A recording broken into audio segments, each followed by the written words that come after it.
the Committee of the whole House to consider the ethics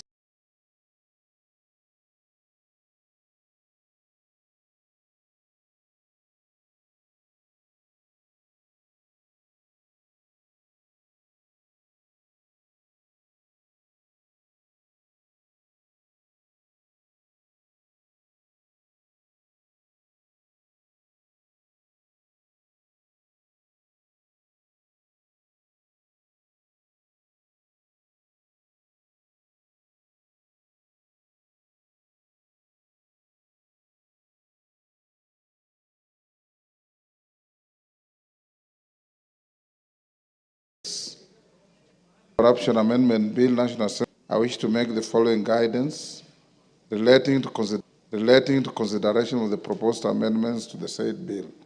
So whoever, Deputy Speaker, will be chairing the Committee of the Whole, you take into account this communication. Members at the bar, take the nearest seats.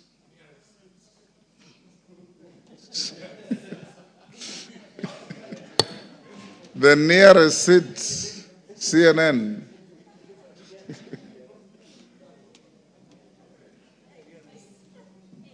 Kailemia, take the nearest seat.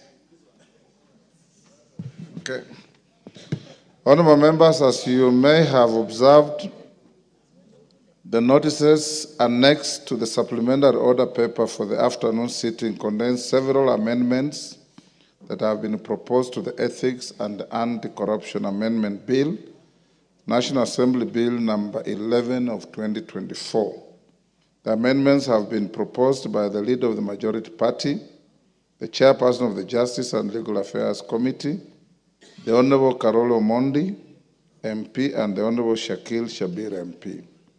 Honorable members, Standing Order 47.3 obligates the Speaker to exclude a motion from being debated or direct the amendment of a motion in an appropriate format where the motion either offends the Constitution, an Act of Parliament, or the Standing Orders. The Standing Orders provide, and I quote, if the Speaker is of the opinion that any proposed motion, A, is one which infringes on the debate on which is likely to infringe any of these standing orders, or B, is contrary to the Constitution or an Act of Parliament without expressly proposing appropriate amendment to the Constitution or the Act of Parliament, the Speaker may direct either that the motion is inadmissible or that notice of it cannot be given without such alteration as the Speaker may approve, or that the motion be referred to the relevant committee of the Assembly pursuant to Article 1142 of the Constitution.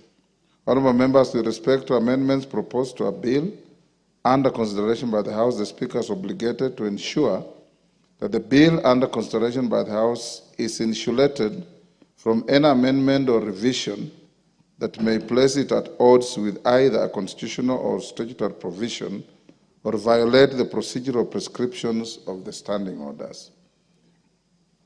Both I and my predecessors have ruled on the solemn duty outlined in Standing Orders 47.3. On several occasions, we have reiterated that a Speaker cannot fold his or her arms and preside over deliberations that may lead to an unconstitutional or absurd result. Additionally, we have also consistently ruled that the question of the constitutionality of a matter under consideration by the House should not be put to a vote. Honourable members, the Ethics and Anti-Corruption Amendment Bill, National Assembly Bill number 11 of 2024, is one of the bills that were co-sponsored by the leader of the majority party and the leader of the minority party to actualize the recommendations of the National Dialogue Committee, NADCO. The bill seeks to amend the Ethics and Anti-Corruption Act, Cap 7H, to review the qualifications for appointment of the chairperson of the Ethics and Anti-Corruption Commission. Clause 2 of the bill outlines the proposed new qualifications. Additionally, honourable members, Clause 3 of the bill saves the person currently serving as the EACC chairperson from the effect of the reviewed qualifications if the same are passed by the House. This is in keeping with the practice of this House when reviewing the provisions relating to the qualifications or terms of persons appointed to public office.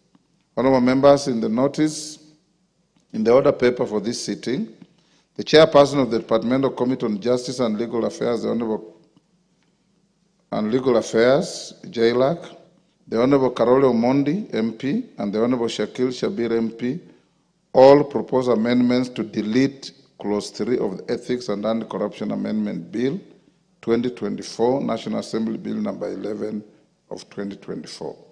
The implication of their proposed amendment is that if the House were to pass the new qualifications contained in the bill, the qualifications would immediately apply to the current holder of the office. Honorable members, the proposed deletion of Clause 3 by the chairperson of JLAC, the Honorable Karole Omondi, and the Honorable Shakil Shabil flies directly in the face of the provisions of Article 250 of the Constitution on the composition, appointment, and terms of office of members of a commission or holders of independent offices. In particular, Article 253 of the Constitution provides that for a person to be appointed as a member of a commission or the holder of an independent office, such a person must have the specific qualifications required by this Constitution or national legislation. Honorable members, this House approved the appointment of the ESCC chairperson based on the specific qualifications required by the Constitution and the Ethics and Anti-Corruption Commission Act, Cap 7H. It will therefore patently offend the Constitution for the House to contemplate amending the qualifications midstream and to subject a current office holder to a new qualifications without providing an appropriate saving or transitional provision. In this regard, therefore, honorable members, I have declined to approve the amendments proposed by the chairperson of the Departmental Committee on Justice and Legal Affairs, the Honorable Karole Omondi, MP, and the Honorable Shakil Shabir, MP, for the deletion of Clause 3 of the bill. I have approved the amendment proposed by the leader of the majority party to Clause 3 of the bill for consideration by the Committee of the whole House. The proposed amendment is in keeping with the requirements of the Constitution and the established practice of the House and as cited in this communication. This House is accordingly guided. Honorable George Best, I hope you have heard me.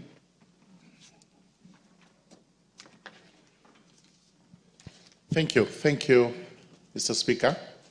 I've heard you, and partly I'm in agreement, partly as I'm entitled, I may not agree because of two reasons. Number one, the bill is not going to act in retrospect. The amendments will have to apply, possibly to the next office holders. Number two is that we cannot take away accrued rights of an individual, especially in this instance, the person of the chairperson of the ESCC. That position has accrued to him in accordance with the act that is in force now, and any amendments would possibly not apply to him. But I'm bound by the chair, and I will abide by that ruling and observation by the chair, and it doesn't do any harm. Even your words that you have said do not indicate any dissent. Yes. So you can take your seat. Correct. Thank you very much. Thank you, sir. Yes. Avoid any situation of legislating people out of office when they have a contractual arrangement. Next order. Order number 3, messages. Order number 4, petitions. Order number 5, papers. Majority Leader.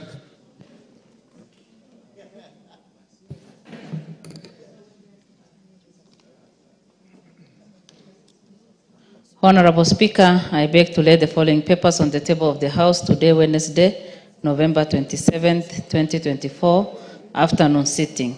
Reports of the Auditor General and Financial Statement for the years ended 30th June 2021, 30th June 2022, and 30th June 2023, and the certificates therein in respect of number 1, Giriftu Secondary School, 2, Makwa Boys Secondary School, 3, Nairobi Schools, and 4, Limuru Girls Secondary School. Thank you, Honorable Speaker, and I beg to lay.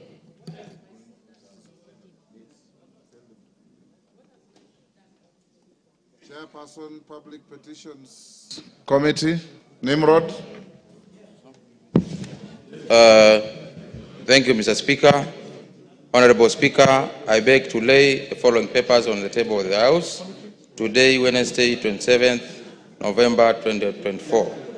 Reports of the Public Petitions Committee on its considerations on number 1, Public Petition number 3 of 2023 by Mr. Amos Nyasani regarding the management of the standard gauge railway SGR services. Number 2, Public Petition number 31 of 2023 by the Honorable Ali Wario, MP, regarding a review of boundaries of the Tana Delta Irrigation Project. Number 3, in Keio North constituency. Number 6, Mr. Speaker, Public Petition number 45 of 2023 by the Honorable Chiforomodo Mangale, MP, regarding delayed adjudication and settlement of residents of Kidomaya Miungoni village in Vanga Ward, Kivengu sublocation. Mr. Speaker, number 7, Public Petition number 50 of 2023 by the Honorable Charles Onchonke, MP, regarding delayed payment of public pension by Kenya Railways Corporation. Public Petition number 82, that is number 8 of 2023 by the Honorable Badi Twali Badi, regarding the delay in the completion of the Jomvu Jitoni Rabai Road in Jomvu sub-county. And lastly, Mr. Speaker, number 9, Public Petition number 6 of 2024 by the Honorable Robert Ukose, MP, regarding delays in posting medical interns, absorption of universal health coverage UHC contract staff, conclusion and collection bargaining agreement CBAS, and the health sector in the SLA. I would request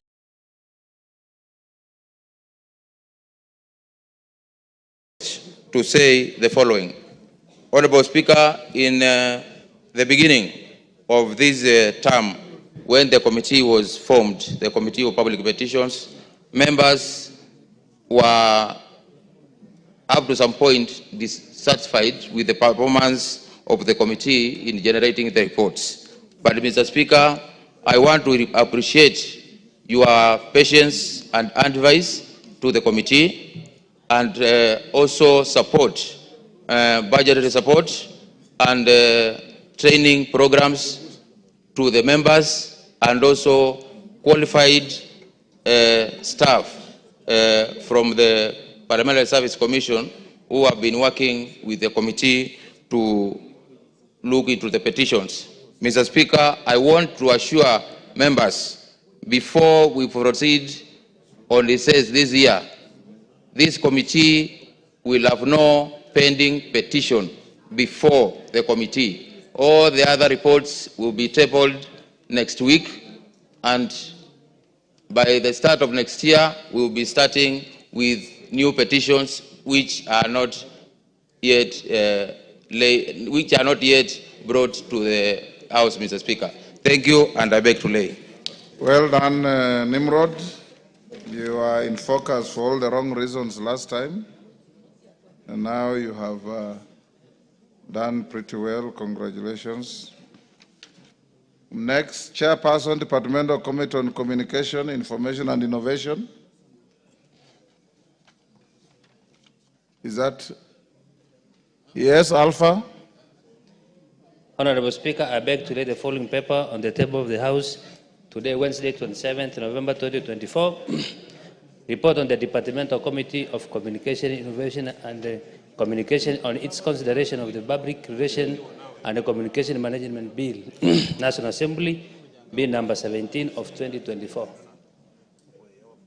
Thank you. Chairperson, Departmental Committee on Finance and National Planning. Finance. Osoro, where is the chairman for finance?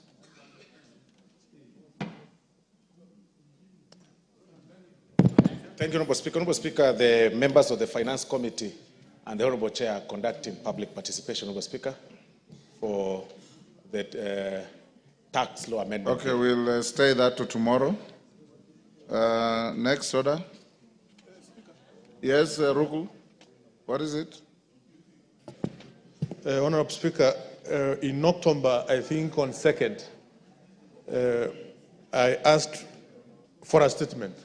Order, Honorable Ruku. We have not reached statements. Which has never been responded. You only legitimately raise that point of order when we reach that order. Okay. Thank you. Next order. Before we call the next order, recognize a delegation from the gallery. The delegation comprises 6 members of staff from the Directorate of Hansard and Audio Services of the Parliament of Uganda, seated in the Speaker's Gallery. The delegation is on a 1-week benchmarking visit to the National Assembly. They are welcome to observe the proceedings of the National Assembly. Thank you. Next order. Order number 6, notice of motion. Order number 7, questions and statements. Right.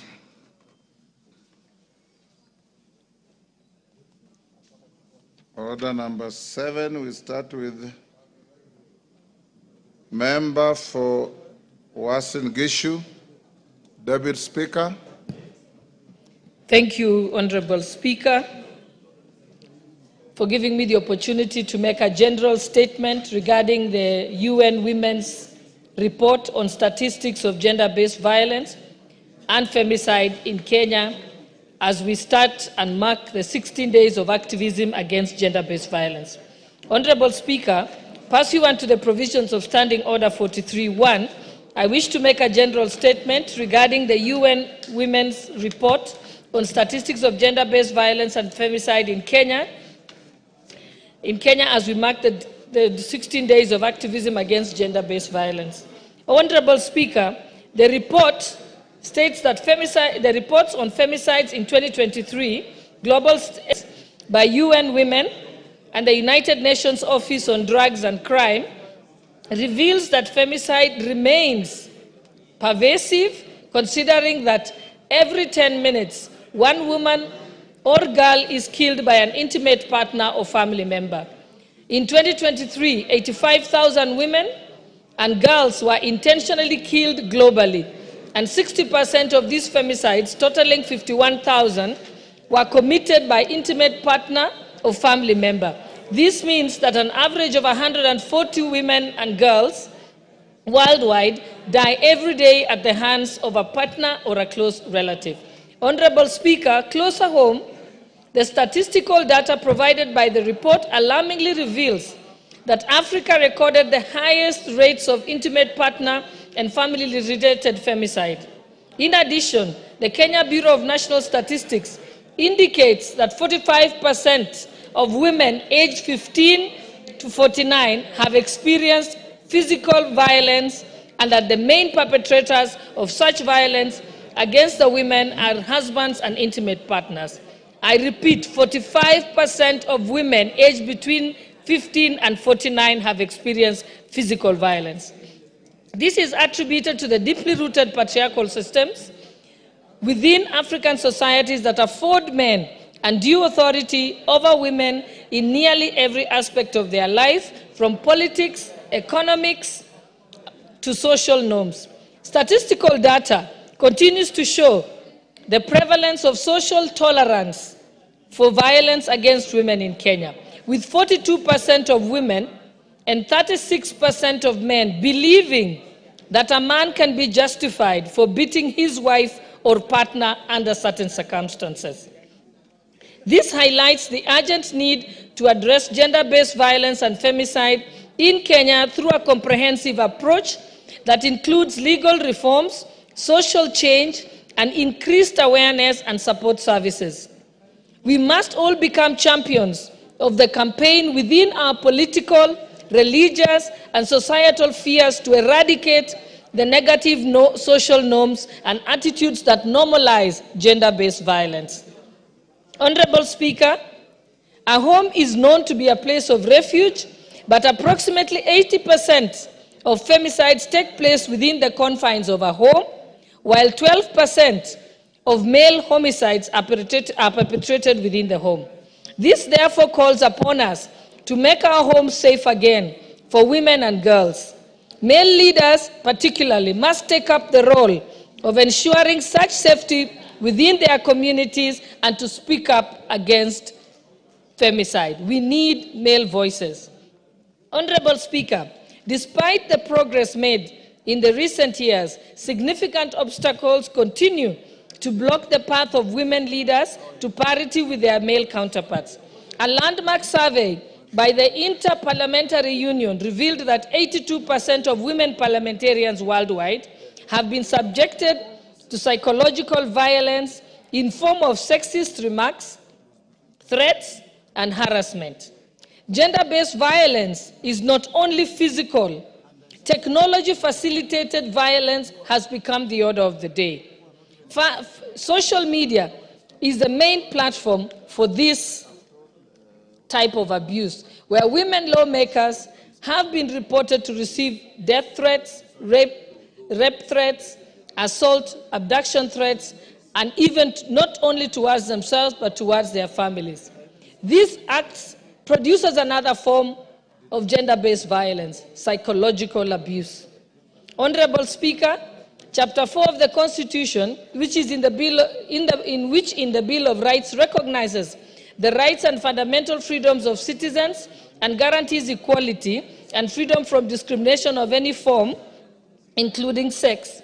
Furthermore, Article 27(3) of the Constitution provides that women and men have rights to equal treatment, including the right to equal opportunities in political, economic, cultural, and social spheres.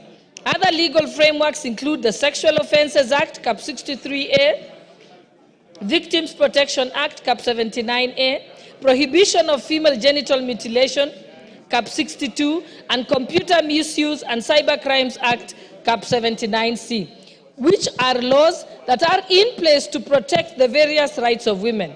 Despite such broad legislative framework, the issue of gender-based violence and femicide continues to increasingly become prevalent in our society. Honorable Speaker, therefore, as we mark the 16 days of activism against gender-based violence, I wish to implore my colleagues to be voices of awareness through recruiting the local churches to be our voice, the local schools, local community meetings, and dedicate and persuade our schools to dedicate at least an hour a week to teach our children about this matter. Honorable Speaker, as I finish, allow me to use this platform to plead with my colleagues, including our male colleagues, to join this campaign. I thank you, Honorable Speaker. Thank you, Deputy Speaker. Millie, you want to joyride on that? Go ahead. Thank you, Mr. Speaker. Mr. Speaker, I want to thank Honorable Gladys Bosholey for that general statement marking the 16 days of activism on gender-based violence. For those who do not know why we mark the 16 days, there are two incidences that inspired this. One was the killing of the Mirabal sisters by the Trujillo dictatorship, Mr. Speaker, because of politics. They were basically women who wanted a different governance, and they were shot and killed by the Trujillo dictatorship in the Dominican Republic. Mr. Speaker, the other one involved a case in Canada where a young man walked into an engineering class and shot dead women because they were undertaking engineering, which he considered a male subject. And Mr. Speaker, those may be in the extreme, but what we are experiencing is different forms of violence against women. And of course, when we are marking gender-based violence, it's not just about women, but it is both men and women, except that we realize and acknowledge that women are disproportionately affected. whenever we raise these issues, people normally ask us, why do we keep talking about women? Even my deputy here has just challenged me and said, Millie, this week we are all talking about gender. In fact, I wanted to congratulate Honorable Esther Passaris for her commitment, because she has even been wearing orange. Order, Millie. There's a point of order from Ruku. Mr. Speaker, Millie, she is raising a very important... Honorable Millie. Honorable Millie, yes. She is raising a critical point, but you can see men are not listening. You can see Honorable Bui, Honorable CNN, Honorable Mwenje, they are busy discussing other issues. You know, and the issues of women are critical in our society. As the end of state said here, when this issue is being discussed here, Honorable Speaker, all men need to be attentive under the sun to see Honorable Bui and CNN very busy next to Honorable Miri, yes, when Donya. she is raising a critical point. Honorable Are they in order, Mr. Speaker? Yes, Donya, get the mic first. Is he a god to know what they are discussing? And is even mentioning the names, the electorates are listening, that their members of parliament are idle. Can he apologize, Mr. Speaker? How has he known what they were discussing? Yet they were saying they are discussing about women affairs, how they are promoting the bills, and how they are supporting our speaker in parliament. Can he withdraw and apologize? Millie, go on. Thank you, Mr. Speaker. Mr. Speaker, I can see Donya is a very good student. And she has learned to be heard. You know, in my mother tongue, we say, Loika or Kumingat. Leadership is grabbed, it is not given. That is why my book is rigged or be rigged. Because if you don't rig, you are going to be rigged. But that having said that, Mr. Speaker, I just wanted to pick on what Honorable Ruku has said, and I'm glad that he has brought attention to the male members. And I'm glad that it's brought especially to CNN. Honorable CNN, listen to me. Earlier today, we were talking about a member of parliament from Kiambu who said very derogative things about women, or is alleged to have said very derogative things about women. Mr. Speaker, I shared that on my page. And I hope the men in this house are listening. And don't blame women when you are not doing your roles. When I placed this on my page, Mr. Speaker, and I've also seen in the page of Honorable Mayaka, she has shared the same thing. Go and see what young men in their 20s are talking. Toxic. They are celebrating abuse of women, making women look like they are, objects, and actually allowing or encouraging abuse against women. And they are not old men. They are young men in their 20s. And we have been asking the women here that we are empowering young women. What happens to our boys? Can I empower young women, then I come and empower boys and you are in this house? The men in this house empower the boys. They are going astray. You are raising toxic people in this country. And unless, no, it is not us. I want to tell Honorable Osoro, this is a very serious issue, Mr. Order. Speaker. Unless we take this issue seriously, why would I call anybody Kadadi? But Mr. Speaker, at my age, I'm menopausal, I can't call anybody Kababa. Mr. Speaker, Mr. Speaker, the men in this house need to understand, and I'm not taking this jokingly, our boys are going astray. Yes. I had said here, and Esther even said, that during that protest, they are sending us their private parts. A boy who is young enough to be my grandchild. What do I do? No. But us, at least the girls, we are mentoring them. You mentor the boys. Our boys are going off. Thank you, Honorable Gladys. Let me stop there, Mr. Speaker. And Thank you. Yeah. We'll end there on that. Yes, Kwenya. On the same issue? Indeed, Mr. Speaker, I'll just allow me. Yes. Thank you, Mr. Speaker. You know, this is a very important matter that has been brought to the attention of this House, and I really want to thank the Honorable Boss Sholei for the statement. But on the same, Mr. Speaker, issues to do with GBV are not squarely in the purview of our sisters and our ladies. It is a matter that is communal in terms of who should deal with these matters. And Mr. Speaker, I happen to be a father of girls. And indeed, it has come a time that we need to protect the gender that is endangered, that is women. Today we have predators in terms of men who will lure our girls, with cheap stuff, cheap lies, and lead them to danger. And Mr. Speaker, I wish to appeal to every leader who is worth their salt that it has come to a time when we must take charge of our children, we must take charge of our women, we must take charge of our men as well, because we are all endangered. Yesterday, I was looking at some clip of the kind of violence that is meeting both genders, and I mean both genders, so to say. And I thought to myself, as much as we are talking about our women, our girls. Be careful, some of those clips are AI generated.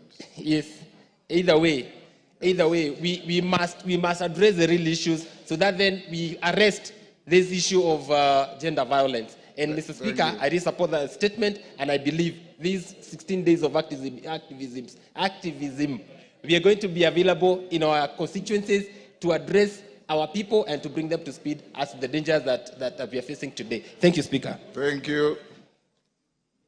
On the same issue?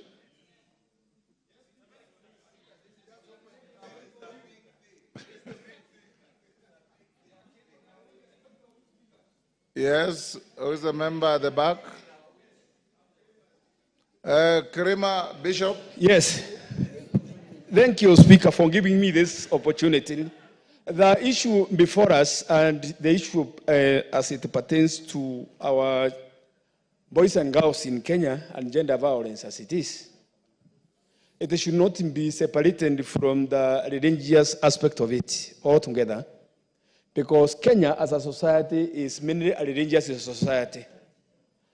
Over 70% are Christians, and the other, over 25% are Muslims, and then the rest other kind of religions. Speaker, as it is, for those young men and women who attended nursery schools in their churches, they have been mentally poisoned after they left their original backgrounds. And they have become bitter because from the one go, when we had a government before multi-party, there came a time when we used to promote only girls, whereby boys became jealous of the situation. Everywhere, up to and including Meru, there are Moi, Mau and girls, Kapropita girls, everywhere girls, everywhere girls. We forgot about the boy child. Then there came activism. When it came to activism, things were slumped on us as a society, the Kenyan society, and we forgot our culture and background, whereby boys used to protect their sisters in all aspects of life, and they used to look upon them as their young mothers and future wives, whereby each used to feel obliged to protect a girl next to him, even when we were in primary schools. And now it comes that we are competing for the few resources which are there, and we have removed religion from the actual society which is existing. Like in this house, when it comes to debate issues, especially pertaining to parenthood, sexuality, and different genders, we talk and mention things which are not mentionable outside this house. And as for that, things are taken for granted outside. So violence is entrenched in our young men through adult entrances. And as for that, we must come out with the policies. We must come out as leaders Every meeting we go, every area we go, as we are advocating for SHA and any other government policies, we should be advocating for the protection of girls in our society. Without that one, always, now and then, we are going to be having dumping bodies of young girls. And then the last one, we should consider what is ailing the society, that the girls are always being killed by young men and even old men. Why?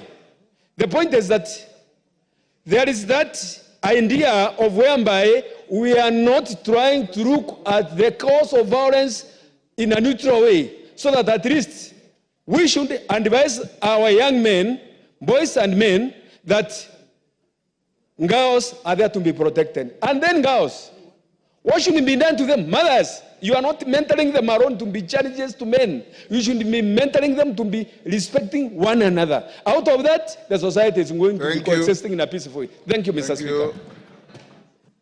Kemei, 1 minute each. Okay, thank you, Honorable Speaker. And I want to thank Honorable Pose for bringing in this statement. As we campaign against gender-based violence, I stand, Honorable Speaker, to let us know that this is a monster. As much as we are concerned with economic improvement in this country, we should be concerned more about the social. I'm saying this, Honorable Speaker, because in Kericho County, as by March 2024, cases reported of gender-based violence is 936, which is actually very high, not forgetting even the teenage pregnancies of 5,448. Honorable Speaker, there's this lady who is now in hospital. The husband almost killing her because of what? Change of 336 shillings that she's not given it out. Another one was chopped off her ears. Reason the husband said, she's not listening to me, so I have to remove the ears so that I don't know how she will now listen. Honorable Speaker, the problem that we also have is... Osoro. Thank you very much, Honorable Speaker. Honorable Speaker, also rise to support the statement by, by the Honorable Gladys Shore, Honorable Speaker. For me, Honorable Speaker, I look at this whole issue largely a morality issue that has been caused by poor parenting and sandwiched to mental health challenges. Because the frustrations out there, people are looking at places they can actually vent to or vent at. And the weaker sex, the weaker gender becomes now the easiest target, Honorable Speaker. But even as we say that, Honorable Speaker, we also need to... Yes, Sholei. Honorable Speaker. Honorable Speaker, thank you very much for this. Well, let me correct Honorable Osoro, who's also my student. Probably you forgot that part of the class. We are not the weaker sex. You see, that's how the bias begins. We may be weak in our muscles, but our muscles are in our brains, not in our hands like yours. I so agree, Honorable Speaker. She just said that they may be weak in their muscles, and that's what I meant, that they are weak in their muscles. and I say that with tremendous respect to my teacher, the Honorable Boss Sholei. Honorable Speaker, it's also a societal challenge. The communal way of rectifying kids or young men and women when they are growing, Honorable Speaker, has changed, has shifted. People are now leaving parenting to churches, leaving parenting to teachers, leaving parenting to, social media. So it's really a big problem that needs a campaign. And I think this statement is timely. Within these 16 days, we need to tell people that parenting is personal. Talk to your kid and make them understand that you need to grow to be a right or upright person in the society. Thank you very much, Honorable Speaker. Thank you. Is that Kiamba? Or is the lady, your hair is so thick, I can't see your face. Who? Ombaka. Ah, Christine. Yes, it is me. Your hair is Speaker. covering your entire face. Okay, thank you. Thank you, Mr. Speaker, for giving me this opportunity. I think gender-based violence has been with us for years, from time immemorial. And we thought that as we move on to years ahead of us, it should be eradicated. Traditionally, women were looked down upon, they were trodden on, they were beaten, insulted, and mistreated. They never had a chance to actually be included in any positions of leadership and so on. In a modern society, I thought modern men would have learned that women have a right to be protected. But you see young men who are supposed to be modern, who are educated, who are with the times, are the ones who are actually being perpetrators. Your minute is over. Let's go to the next. Innocent Momanyi, member for Bobasi. Mr. Speaker, the genesis of this matter was our culture. I have given you an opportunity to make a request for your own statement. Okay. Thank you, Mr. Speaker. Yes. I thought, Mr. Speaker, I wish to make a statement on the passing on of Honorable Andrew Nyananga Rosana, who was formerly a member of Parliament for Bobasi Machoge. Honorable Speaker, pursuant to Standing Order 259D2, I rise with a heavy heart to pay a glowing tribute the late Honorable Andrew Nyananga Rosana, former Member of Parliament for the then Bobasi Machoge constituency between 1974 and 1979. Honorable Speaker, the late Honorable Andrew Nyananga Rosana passed away on Thursday, 19th November 2024, at the age of 85 years. His passing is a profound loss to his family, friends, and the community he served with unwavering dedication and commitment. The late Honorable Rosana was born on the 4th of August 1939. He will be remembered for his tireless efforts to improve the lives of his constituents through numerous transformative initiatives. Among his remarkable achievements was the initiation of the Kisii-Kilgoris Road project in 1978, which was completed in 1982 and greatly enhanced connectivity in the region. He also spearheaded the establishment of Ogembo and Nyamaje tea factories, fostering economic growth for tea farmers in the area. Additionally, the late Honorable Rosana was instrumental in the development of critical infrastructure, including Sameta water projects constructed by Isako Company, whose water tanks still stand as a testament to his vision. He also oversaw the construction of the Ria Rosana Bridge near the Nyamokenya area, a critical project that addressed the history of tragic accidents in the region. Honorable Speaker, Honorable Nyananga's passion for education was evident in his role in initiating several Harambee schools, many of which were later adopted by the government, which include Bishop Mugeni Nyakegogi Secondary, Nyagiki SDA, Nyamache Secondary School, Nyamawa High School, Vyonseri High School, and his personal project of Kenyerere High School, among others. Beyond his development contribution, Honorable Rosana served diligently on the Catering Committee and Speakers Committee, demonstrating his commitment to Parliamentary Service Commission and national progress. Honorable Speaker, on behalf of this House, I extend our deepest condolences to the family of the late Honorable Rosana Nyananga, his friends, the people of Bobasi and the Machoge constituency, and the entire nation. As we mourn his loss, may we draw inspiration from his extraordinary life of service and dedication to humanity. May his soul rest in eternal peace, and may his family and loved ones find comfort in the indelible legacy he leaves behind. Thank you, Mr. Speaker. And may you pass our collective condolences to the family of our departed former colleague. Honorable members, before we come back to continuation of statements, let's go to order number 8 and 9 so that we put the questions and then come back to the statements. call out order number 8. Order number 8, motion, report of the Committee of the Whole House on the Coffee Bill, Senate Bill number 10 of 2023, question to be put and third reading. Honorable members, in the last evening sitting, the question was proposed. I now put the question, which is that the House do agree with the committee in the said report. As members of that opinion say aye. Will those of the contrary opinion say nay? The ayes have it. The mover. Thank you very much, Honorable Speaker. Honorable Speaker, I beg to move that the Coffee Bill, Senate Bill number 10 of 2023, be now read at that time.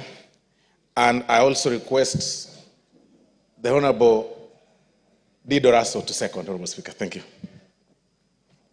Russell. Thank you, Mr. Speaker. I second. Thank you. Order member for Trans Nzoia. Order member for Trans Nzoia. Take your seat. Take your seat. Honorable members, I now propose the question, which is that the Coffee Bill, Senate Bill number 10 of 2023, be now read a third time. I now put the question, and I confirm we have enough numbers to vote, which is that the Coffee Bill, Senate Bill number 10 of 2023, be now read a third time. As members of that opinion say aye. Aye. Will those of the contrary opinion say nay? The ayes have it. A bill for an act of parliament to provide for the establishment of the Coffee Board of Kenya and the Coffee Research and Training Institute, the roles of the national and the county governments, the regulation, development, and promotion of the coffee industry, and for connected purposes. Thank you, honorable members. For those of you who stayed until past 9 to pass this bill, honorable members, I'll now put the question at order number 9, which is that taking into consideration the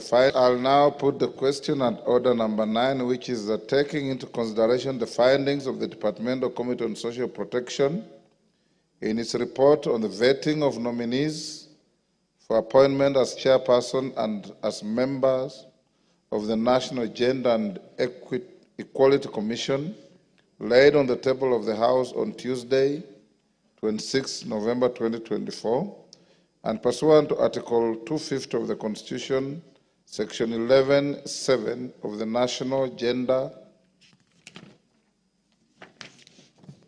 and Equality Act, Cap 7K, and Section 3 and 8 of the Public Appointments Parliamentary Approval Act, Cap 7F, this House approves the appointment of the following persons to the National Gender and Equality Commission. 1, Honorable Rehema Dida Jaldesa, Chairperson, and 2, Michael Nzomo Mbithuka, Member.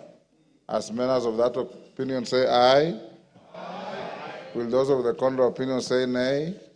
The ayes have it. Call out also order number 10, Majority Leader. You let it be called out first. Order number 10, special motion, consideration of nominees for appointment to the Salaries and Remuneration Commission. Majority Leader, you had an application to make on this? Yes, Honorable Speaker. I wanted to beg for your indulgence to drop off this special motion number 10 on consideration of the nominees for SRC for reasons that I had discussed with you, and probably stand it down to sometime next week, when the House will be ready to consider that motion. Therefore, beg your indulgence that we do drop that order number 10, or rather stand it down to sometime next week, as the House business may allocate time next week, whichever day they allocate us next week. You are indulged, and the matter will appear before House Business Committee on Monday at midday for further consideration. Let's go back to statements. Samuel Parashina. Thank you, Mr. Member for Kajiado South.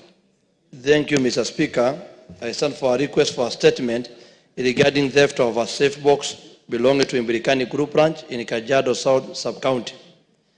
Honorable Speaker, pursuant to the provision of the Standing Order 44-2C, I rise to request for a statement from the chairperson of the Departmental Committee on Administration and Internal Security regarding theft of a safe box belonging to Imbirikani Group Ranch in Kajiado South Sub-County. Honorable Speaker, the Imbirikani Group Ranch, located in the western part of Kajiado South constituency, was established in 1968 primarily to facilitate the transfer of ownership of Maasai lands from communal to private group property. The group ranch also ran various initiatives, including the Predator Compensation Fund, PCF, a program for compensation of livestock owners for losses due to predators, thereby reducing retaliatory killings of lions by affected residents. Unfortunately, on 24 August 2024, unknown individuals who purported to be police officers trespassed the Imbirikani Group Ranch office at Paran Hotel and stole a safe box. Honorable Speaker, the stolen safe box contained uncollected title deeds and other official documents critical to the roles played by the group ranch in transferring land to its members. Although the matter was reported to Kimana Police Station under OOB number 14/24/08/2024, the authorities are yet to locate the safe box or recover its contents. Members of the group ranch are apprehensive that they are likely to face the risk of the stolen title deeds being used for fraudulent transaction, exposing them to financial and legal vulnerabilities. It is therefore essential for the security agency to properly recover the safe box and its content to safeguard against such risk and secure ownership of the land. Honorable Speaker, it is against this background that I request for a statement from the chairperson of the Departmental Committee on Administration and Internal Security on the following. 1. A report on the investigation conducted, including whether any arrests have been made since the incident was reported by Imbirikani Group Ranch to Kimana Police Station under OOB number 14/24/08/2024. 2. The measures being taken by the Ministry of Interior and National Administration to facilitate the recovery of the title deeds and other official documents belonging to Imbirikani Group Ranch documents. I thank you, Honorable Speaker. Chair, Security. Russell, you are the Vice Chair. Yes, Mr. Speaker. Are you able to bring a response before we... Mr. Speaker, the committee is sitting tomorrow at 1000 hours. Okay. I want Honorable Parashina to appear before the committee because it is about the interest of the people, which cannot wait until maybe February. So for that reason, on our own motion, we'll try to pursue it. If you don't respond by Friday, the question will collapse unless it's asked again when we resume. So, Honorable Parashina, appear before the committee tomorrow at 10. Thank you, Mr. Speaker. To prosecute your... I will. Thank you, Mr. Speaker. Do you want to be informed, Parashina, by the Deputy Speaker?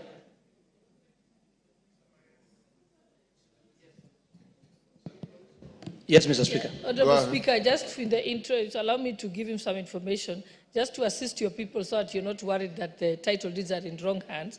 Remember, the title is just like showing that you're the owner, but the actual records of the lands office are the most important. So you should take that OB number report that you've taken and take it to the lands office so that it's entered in as a caveat. so that nobody can deal with that property as you wait to have the matter heard by the committee, so that at least you're mitigating any further losses and damage. Thank you, Honorable Speaker. That is free legal advice, Parashina. Yes, Tongoyo? Your Vice Chair has already spoken. Add something. Go ahead.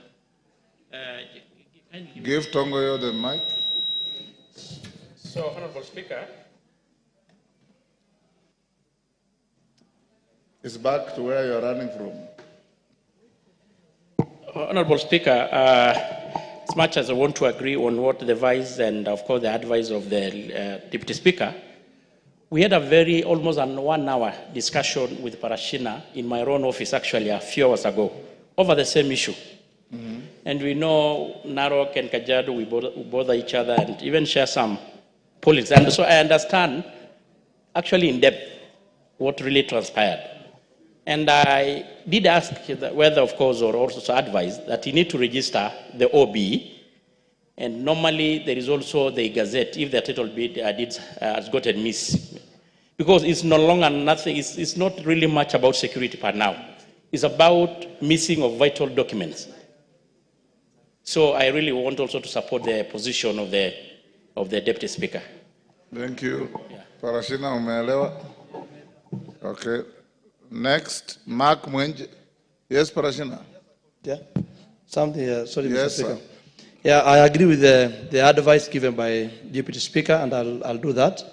Yeah, but I really appreciate from the Honorable Dido because of the issue is very, very, very emotive on other documents. So I'll appear tomorrow 10, and I urge or request the chairperson try to help us because the people, the public has been even doing demonstrations on roads. It's becoming insecurity in our place. Thank you, Mr. Speaker. Thank you. Mark Mwenje. Thank you, Honorable Speaker.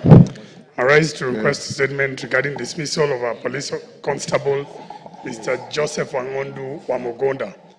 Honorable Speaker, pursuant to the provisions of Standing Order 44-2C, I wish to request for a statement from the chairperson of the Departmental Committee on Administration and Internal Security regarding the dismissal of Mr. Joseph Wangondu Wamogonda, a police constable of police force number 64064. Honorable Speaker, Mr. Joseph Wangondu was employed by the NPS as a police constable on 2nd May 1992 and deployed to the then Northern Frontier Province, where he worked for 5 years before being transferred to Jogoo Road Police Station. On 9th August 2000, while discharging his duties, he arrested a civilian who was impersonating a police officer working for the Alpha 5 Flying Squad. The suspect, together with his taxi driver, were arrested and booked under OB number 5/10/8/2000. Mr. Wangondu was later summoned by his superiors where he was interrogated regarding the arrest and later served with a waiver notice of disciplinary charge. Subsequently, Mr. Wangondu was charged with an unlawful detention of a taxi driver and breaking out of a police line contrary to NPS regulations under OB number 8210/8/2000. He was later acquitted on 30th July 2002 due to lack of evidence. Following his acquittal, Mr. Wangondu appealed for reinstatement to the NPS on 17 December 2014 and subsequently on 19 February 2020, but NPS is yet to reinstate him. Honorable Speaker, it is against this background that I request for a statement from the chairperson of the Departmental Committee on Administration and Internal Security on the following. 1, a detailed report on the circumstances that led to the arrest, prosecution and dismissal of Mr. Joseph Wangondu from NPS while undertaking lawful duties. 2, status of appeal for reinstatement to the service made by Joseph Wangondu on 17 December 2014 and on 19 February 2020 and the reasons for the inordinate delay in reinstating the officer. And finally, the relief measures being put in place, including payment of outstanding remuneration and compensation for Mr. Joseph Wangondu for the violation of his rights as guaranteed under Article 41 of the Constitution. Thank you, Honorable Speaker. Thank you, Mark Mwenje. Tongoyo, when can you bring a response? I will try, Honorable Speaker, Thursday next week. Thursday, thank you. We have already put too many.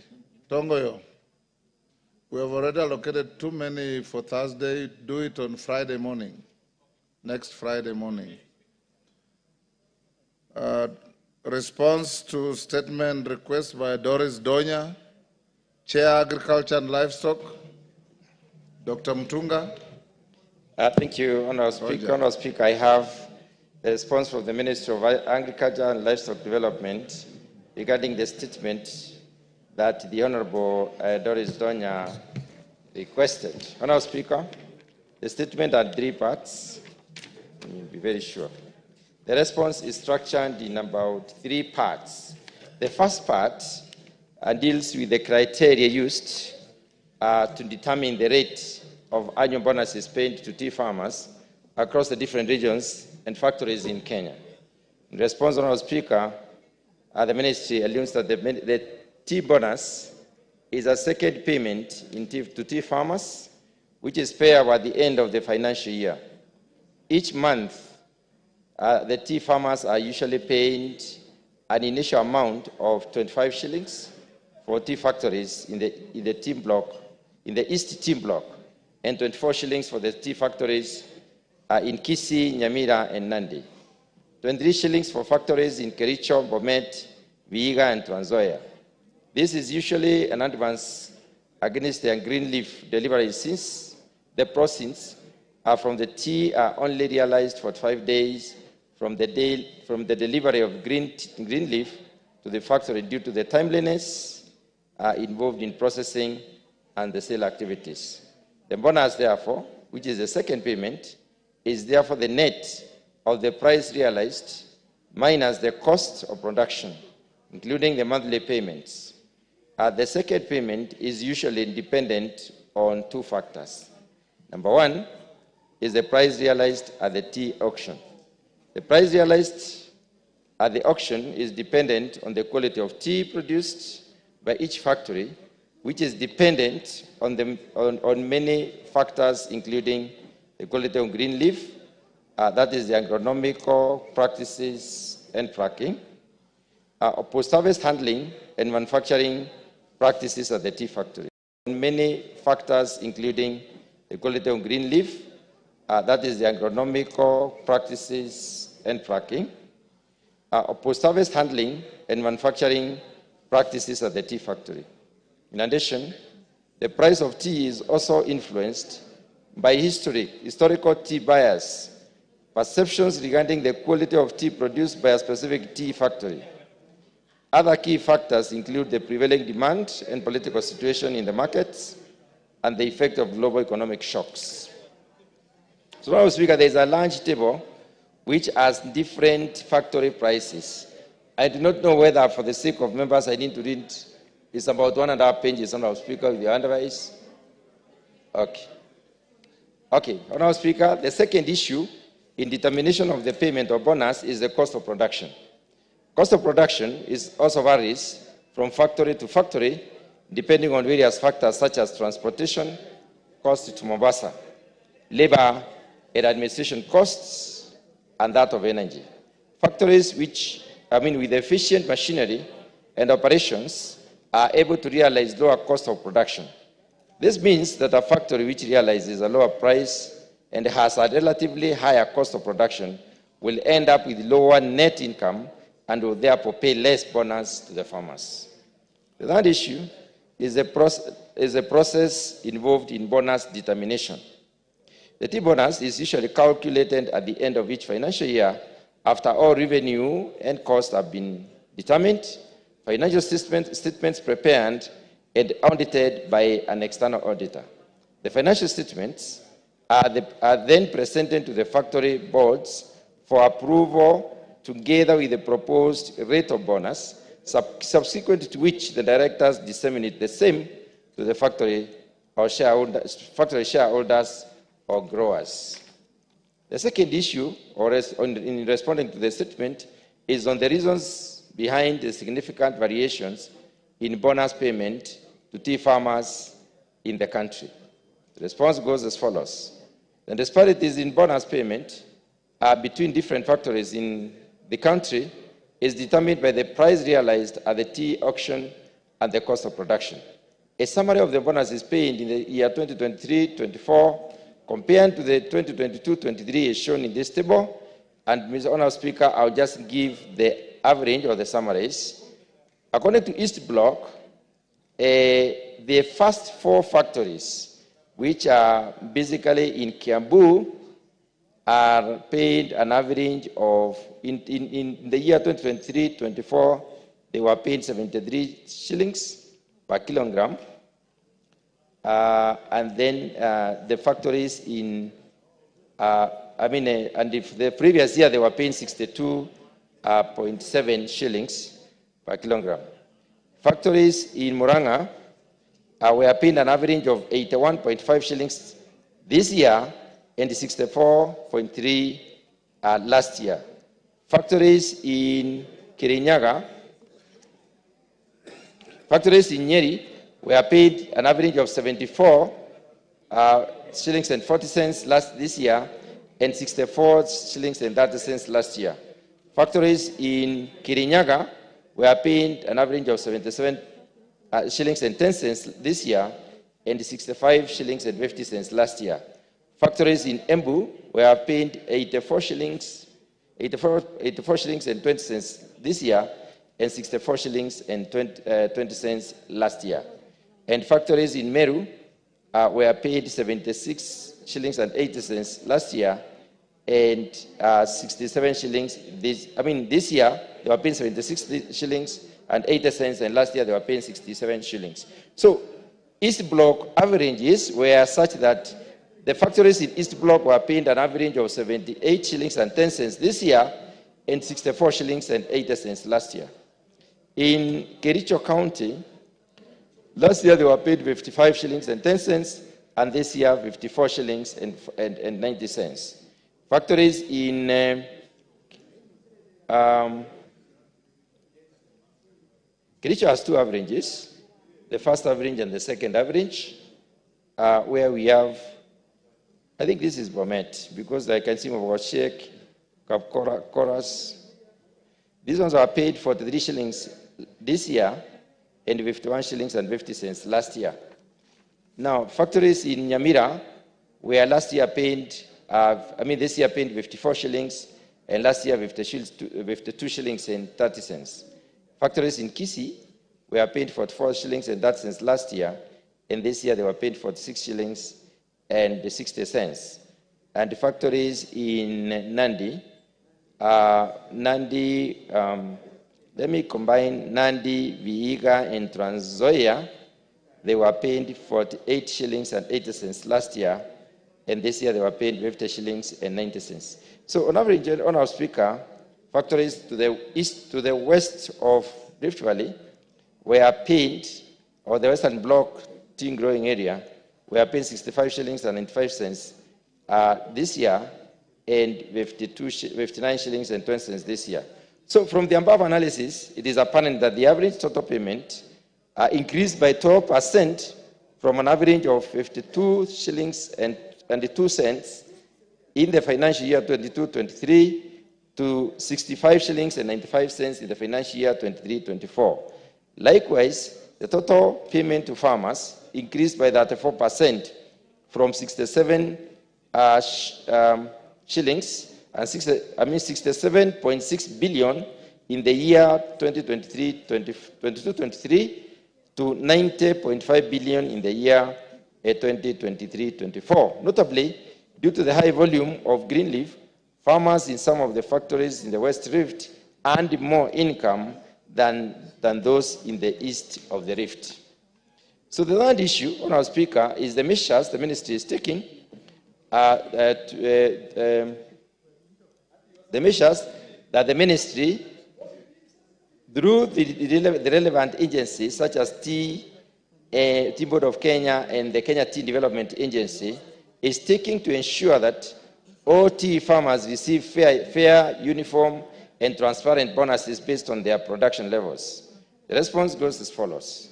Tea factories within the west of Rift generally fetch lower prices compared to the ones in the east of the Rift Valley due to quality differential occasioned by the farmers' husbandry practices.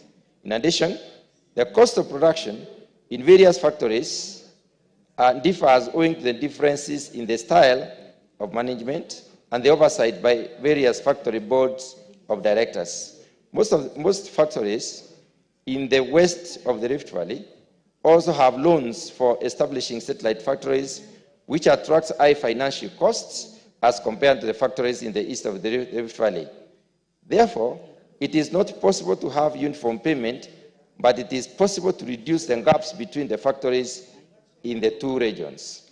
Cognizant of the differences in tea prices, the Tea Board of Kenya has initiated a strategic tea quality improvement program called STQIP, aimed at assisting tea factories with lowest tea quality to improve and meet the market requirements.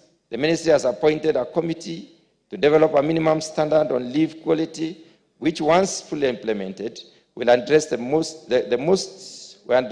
of the quality challenges affecting the tea factories in the Western Tea Block.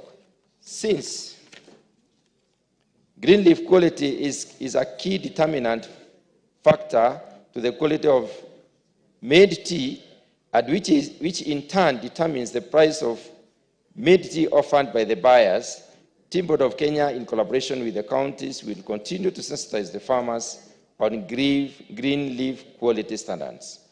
Other measures taken by the ministry include interventions aimed at reducing the cost of production at the farm level, which have been put in place in collaboration with the Kenya Tea Development Agency. Recently, KTDA MS, on behalf of all the smallholder tea farmers, imported 97,000 metric tons of fertilizer at a cost of 3,400 per 50 kilogram bag. To reduce the cost borne by the farmer to about 2,500 shillings per 50 kilogram bag of fertilizer, the government will allocate 2 billion shillings as fertilizer subsidy to the tea farmers. The government support on access to fertilizer at subsidized prices has continued to enhance productivity at the farm level and the quality of tea, and ultimately the earnings to the tea farmers as envisaged under the bottom-up economic transformation agenda. The fertilizer imported by KTDA is currently being distributed to the farmers and across tea growing areas. Finally, Honourable Speaker, there was the question of the timeline within which the ministry will address the disparity to ensure that tea farmers across the country are treated fairly. The response goes as follows. Development of a draft minimum standard on tea leaf quality, is ongoing and is expected to be completed by November 2024, which is by the end of this month. However, for it to be enforced, it requires proper public participation as required by the Constitution. The Ministry is therefore requesting the National Assembly to provide additional budget allocation to undertake public participation on guidelines, standards, and other regulations necessary to address most of the quality challenges facing tea farm factories in the West Tea Block. The Strategic Tea Quality Improvement Program is a 5-year program which has been ongoing for the last 2 years and is aimed at assisting tea factories with lowest tea quality to improve and meet the market requirements. The program has achieved notable milestones, and some factories in the west of the Rift have gradually started making improvements in the quality of tea produced, such as the Mumu and Ogembo tea factories. The initiative on quality improvement program is expected to ensure factories manufacture tea of high quality that is discerned by the market. Once this is achieved, prices of the affected factories are expected to improve gradually within a period of 1 year, taking into account the market dynamics of supply and demand in the global market. I submit, Honourable Speaker. Thank you very much. Thank you, Mr. Speaker. It is very peculiar for the committee to tell the Kisii community that because of historical tea buyers' perceptions, their bonuses are less. Perceptions. It's like saying there is the narrative that all African communities are wizards. They are night runners. Then you believe that perception. Giving an answer to the Kisii Rift Valley, and Nyamira County, that perceptions have made their farmers not to have good bonuses is an abuse to our farmers, Mr. Speaker. Then they're talking of the plucking. I'm not even a tea farmer, but I know from our neighbors, they are told, during the plucking, you pluck 2 leaves and a bud. It is even taught in schools. Then they are giving it as a reason why these people don't get good bonuses, Mr. Speaker. Really? Then you talk of political influence, as if in Kisii, in Rift Valley, we have intense politics. Well, an analyst can say Kenyan political scenes are more of the same. I take it back to the sender. This is half-baked answer. Have it back, please. It's not making any sense. Historical perceptions. That is what you are telling Kisii farmers. Really? No. Back to the sender. Tunga, RTS. Yes, Honorable Speaker, I will do the needful. But even as I do that, Honorable Speaker, I think it is important for the Honorable Member to realize that What it is not... Mutunga, what you will do, even listening to you, the answer raises more questions than answers. It doesn't make a lot of sense even to the speaker. Even I saw from your body language, you didn't seem to be convinced with what you are reading. Go back to the ministry and ask them to give you a better explanation. I will do exactly that. Tea grown in the east of the Rift Valley and the west of the Rift Valley is Kenyan tea. And those explanations are not plausible. They are created by some bias that you need to address. Yeah, Honorable Speaker, I'll do that. Yes. Yeah. Thank you. Yes, Kaluma. Speaker, thank you. Honorable Kwenya Thuku has gone with my card, leaving his here instead. Yes. But, thank you. Chair, this matter is not just limited to tea, but it cuts around all our cash crops. You go to coffee, you go to rice, even in terms of rice, the prices are varied across the country. So that what is happening is that people currently take rice cheaply from farmers in Mutembei, for instance, at Oluch Kimira, and they go and sell them to the bulk handlers in the areas where the prices are high. I want to agree and emphasize the Speaker that as he goes back, we are looking at the major issue of harmonization of the prices and equality of treatment of all our farmers so that the produce are not just being shuffled by middlemen, but actually benefits all Kenyans equally. Thank you. Sigay. Mr. Speaker, thank you very much, Mr. Speaker, for this opportunity. I am rising here as a tea farm, a very small scale tea farm. Mr. Speaker, the statement given by the chair is below average, Mr. Speaker. Because what he's doing is giving the answer from KTDA. That's a script from KTDA. Mr. Speaker, I take my tea to Kapkatet and Mogoshek. We got 20 shillings as tea bonus in Mogoshek. And then somebody gets 56, 60 shillings in the eastern side. There is no justification whatsoever. And our people from the West have had a very low deal for a long time. We need some serious answer to tea farmers. Mr. Speaker, the issue, even one issue of tea tasting. Chair, Mr. Speaker, where somebody is tasting by mouth in the auction in Mombasa, and then he tells us that's high quality. we want a serious technological approach on how to test tea. Mr. Speaker, we have a lot of problems. Our farmers are toiling. They go to the farm very early in the morning. They are rained on. And then they get a road deal. Mr. Speaker, we can't accept. There must be an answer. We have a big problem, and my people are suffering in Sotik. And Chair, we need a better answer. If need be, Mr. Speaker, we need to probe. Get a probe of what's happening in KDDA. Otherwise, we'll continue suffering, and we cannot allow this thing to continue. Our people have been given a road deal.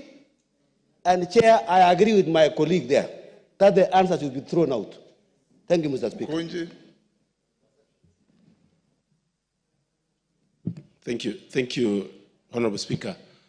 First, I would like to say that I come from Embu, and we have 3 factories that have always been ranked as among the factories producing among the best tea. Honorable Speaker, in the world we are in, quality really matters. And the quality of tea, Honorable Speaker, comes from usage of machines to do harvesting of tea, and the other ones that are done manually by people. Honorable Speaker, it is true that you find prices of tea in Embu is better than in some other places. And simply, Honorable Speaker, is about the quality of tea. The world is very competitive these days, and we cannot ignore that we need to raise the standards of what we are giving to the world so that we can get good tea. And Honorable Speaker, just to educate my colleagues, tea is actually plucked 2 leaves and a bud. When you use a machine, it normally cuts more than 5, more than 6, and Honorable Speaker, when it is that way, it cannot cost the same way. Honorable Speaker, there is something they are calling these days orthodox tea. And orthodox tea is actually getting among the best prices in the world these days. This is actually the tea that has only the bud, and it is well rolled up. Honorable Speaker, with machinery harvesting, it is hard to achieve the quality of tea that we get in Embu. Honorable Speaker, even our prices are going to continue getting better because we have a good campaign. We are doing a huge campaign of ensuring that we focus on quality of tea other than the quantity of tea. There has been a backlog of a number of months for tea that is not in the right grades from our friends from the East. But I would propose that they should engage the farmers and engage KTDA for what I would call civic education on better getting and fetching better prices of tea. Thank you, Honorable Speaker. Cynthia. Thank you, Honorable Speaker. I thought Honorable Donya had done justice to this statement, but it is not proper, Honorable Speaker, for Honorable Mukunji to bastardize the quality of tea from the other areas, Honorable Speaker. And he cannot insinuate that the other tea farmers in this country, apart from those from his constituency, know better about tea. Honorable Speaker, that is not proper. Honorable Speaker, my point was not actually on the tea itself, but on the colloquial manner that the executive is answering the statements that are raised by members of this House. Honorable Speaker, I have sat here several times. I have listened and heard the chairs of the respective committees respond to statements in this House. And Honorable Speaker, I can deduce from my very little and common knowledge that they are not taking it as seriously as they should be taken. Honorable Speaker, that response does not even qualify to come from a layman person who has no expertise in matters tea. And that executive, Honorable Speaker, must start taking this House seriously and give us proper answers, because we are not asking these questions just for the sake of asking them. We are asking them, Honorable Speaker, because we have real issues at home. In Nandi County, Honorable Speaker, we have large-scale tea farming. We have small-scale tea farming. The farmers in Nandi go on the streets every day because they go through a lot to get that tea to the factory. And then what do they earn? petty peanuts here, Honorable Speaker, in the name of quality and standards. We all know the quality and the standards of tea, and they cannot be lying to us, Honorable Speaker. And they should take this civic education they keep referring to the village, so that those people can then take it up if they feel that that is the problem. Otherwise, Honorable Speaker, the executive need to up their game and give us proper answers to the serious questions we ask in this House. Member for Kishugu. Thank you, Honorable Speaker. I represent Gishogo, where we usually have two factories, Kemunye and Thumaita. And connected to the question that was asked by Honorable Donya, I also had asked some questions which were responded to, but actually they were also not very satisfactory. I want to agree with Honorable Member for Sotik that this is most likely a response that has been given by the KTDA to the CS, and there's no harm in doing that. But CS should do more to get proper information.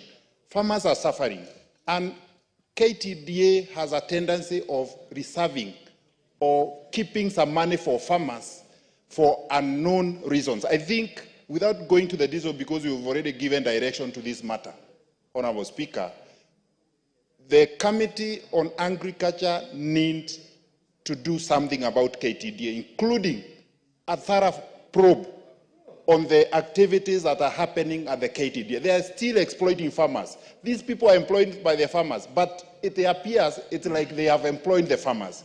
That is the direction to take, Honorable Speaker. Thank you. Dr. Mutunga.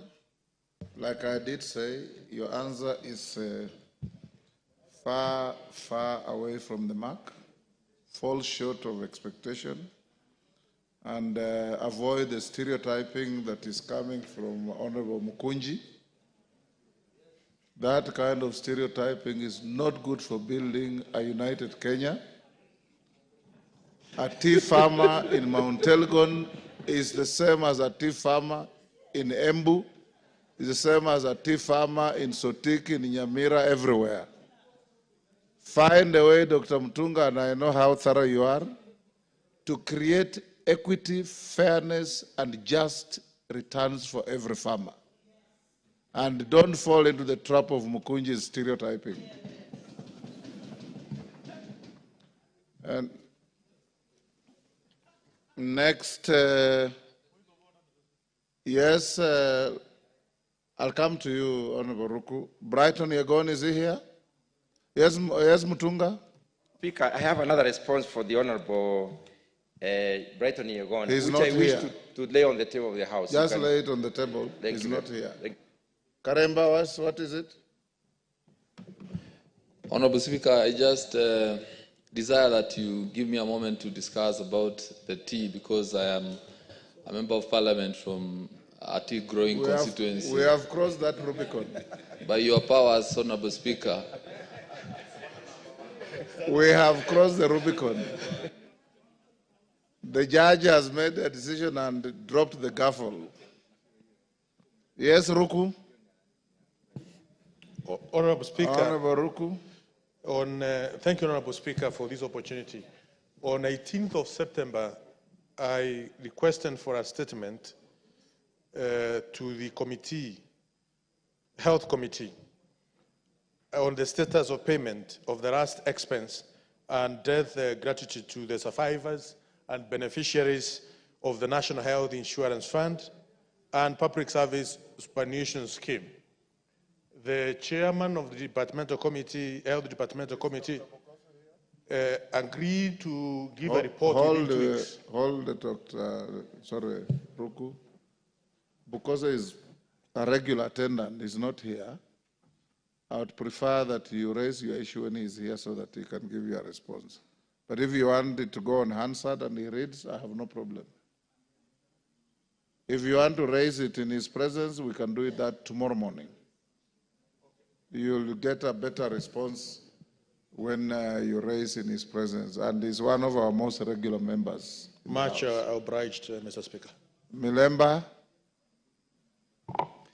Thank you, Honorable Speaker, for this chance. Honorable Speaker, this House has severally stood for the Kenyans and many sectors in Kenya, including the teachers severally. Honorable Speaker, education is a very enormous sector.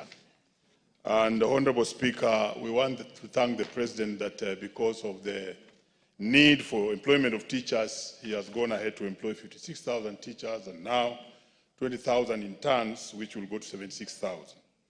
But then, Honorable Speaker, I also want to thank this House because it did allocate about 1 billion, though small, for promotion of teachers. And Honorable Speaker, those promotion chances have been already advertised. Honorable Speaker, there is a circular from the Ministry of Finance or the Treasury CS, which has actually directed the Teacher Service Commission not to use funds which are within the Commission itself. These funds, Honorable Speaker, arise because of the fact that we have teachers who often leave the profession through to natural attrition, death, retirement, resigning, and those who leave the profession and many other ways. And usually these funds are put together and used to promote teachers or even employ new teachers given the needs in education, the high shortage of teachers that we have in the country, and also the interest of education itself, which is a sector that we are all the time guarding.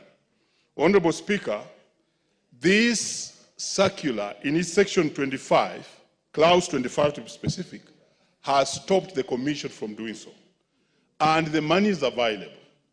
And the Commission does not need an exchequer or any new monies from the Treasury to promote a whopping 45,000 teachers if this circular is removed.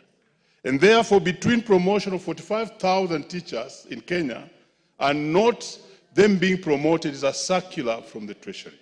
Honorable Speaker, it's upon that basis that I want to seek your indulgence, Honorable Speaker, and this House, that the CS and PS Treasury be actually called upon, either through the leader of government business or the chair education, to actually rescind on this circular, because the need for teachers is need-based. As they leave, others need to come, because there's continuous shortage in this area. That is my prayer, Honorable Speaker. Thank you. Thank you. Is Melly here? Naomi, you tell Melly to look at the Hansard and speak to this on Tuesday afternoon. Honorable Speaker, I will do so. Thank you. Thank you. Let's go back to order number 5 and invite the Chairman, Departmental Committee on Finance and National Planning. Yes, can he, you are on statement? On what issue? Let him lay his papers first. Honorable Speaker. Chairman, we're back to order 5. Go ahead. Yes, Honorable Speaker, I beg to lay the following papers on the table of the House today, Wednesday, the 27th of November, 2024. Reports of the Departmental Committee on Finance and National Planning in consideration of the following 2 bills. 1, the Unclaimed Financial Assets Amendment Bill, National Assembly Bill number 15 of 2024, and the Kenya Revenue Authority Amendment Bill, Bill number 35 of 2024. I thank you, Honorable Speaker. Thank you. Go ahead and lay. Yes, Robert Mbui. Yeah, thank you, Mr. Speaker. Mr. Speaker, you know, I seek your indulgence, Mr. Speaker, because we have just 1 week to the close of business of this House for this year. And we note that NGCDF and I think maybe GAF also have not received even the last batch of money that was supposed to be given for the last financial year, Mr.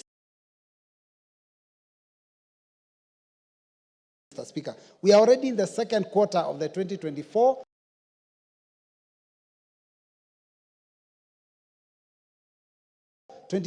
Financial year. Part of that money, Mr. Speaker, was actually meant to be used for the construction of the junior secondary school classes for grade 9. Mr. Speaker, I was thinking that with your indulgence and your support, because we've done this in the past, maybe we find a way of getting the Treasury to explain to us when this money will be availed to the constituencies so that these classes can be built in good time.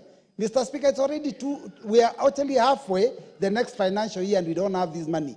And Mr. Speaker, I know in the next 1 week or so, we'll be discussing other revenue-raising measures. Mr. Speaker, it's important that the Treasury comes clean. The money they've already raised, why can they give it to CDF for us to construct classes so that the children can be in school in January without a problem? So, Mr. Speaker, I was just asking for your indulgence. You see a way by which you can help us. You've done it in the past, and it has helped us. Thank you, Mr. Speaker. Who is that, Malio? Is it Malio? Yes, Honorable Malio.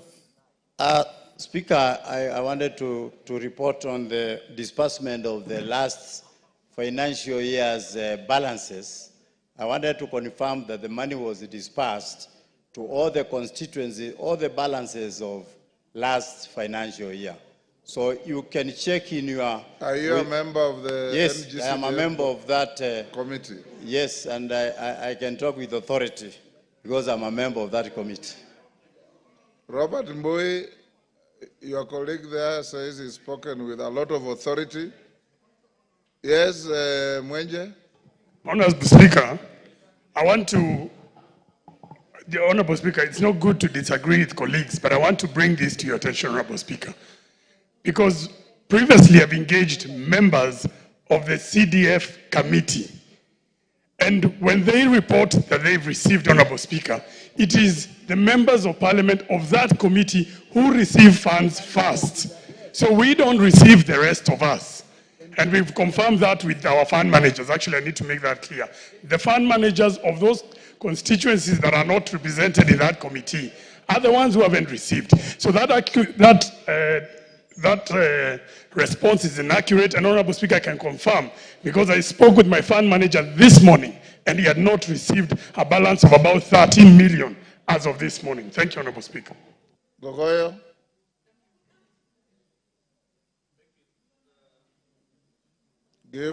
Thank you, Mr. Speaker. Mr. Speaker, for the interest of members that have not received, like myself, Kajiado North lacks 33 million, and up to this morning, I can confirm we have not received those monies.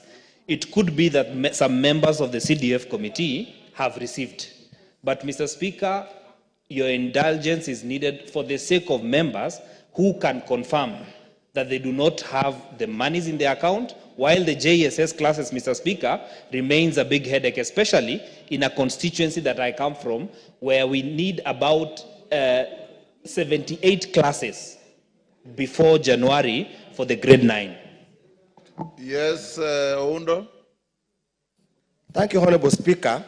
Let me also echo the sentiments of Honorable Mbui that for the financial year 2024-2025, most constituencies have not received their funds, and probably this could be as a result that most constituencies could not, might not have submitted their proposals for this financial year. So we need to also urge, I want to ask our fund managers, wherever they are, they need to make all efforts to ensure the proposals have been submitted in good time. Yeah, and for record purpose, Honorable Speaker, and I want to urge my members, you know we are in court in respect of NGCDF. At any given time, let's try to dissociate ourselves and talk about I have not received, we have not received, so that we remove this perception in the general public that CDF is an MP's money. It's good.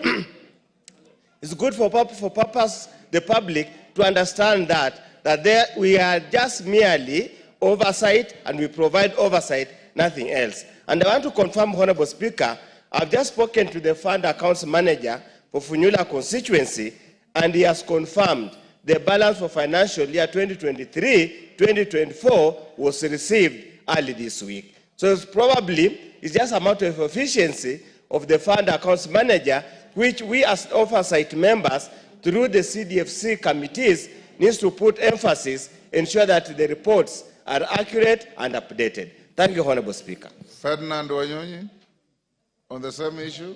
No, it's the same issue. I think I want to confirm that I've just talked to my constituency manager. Mr. Speaker, I think you better just help us to get this money. We are going for a long recess, And without CDF money on the account, I think we're going to have problems. So I request that maybe you get involved yourself, assist us get the CDF so that can be able to move. Because we are going to do nothing at home without CDF. And there are so many projects. Honorable Mwalio, you purported to speak with authority. Has money been received by every constituency? Speaker, I'm talking of 23-24 balances. All the money was wired by the Treasury to the board's account.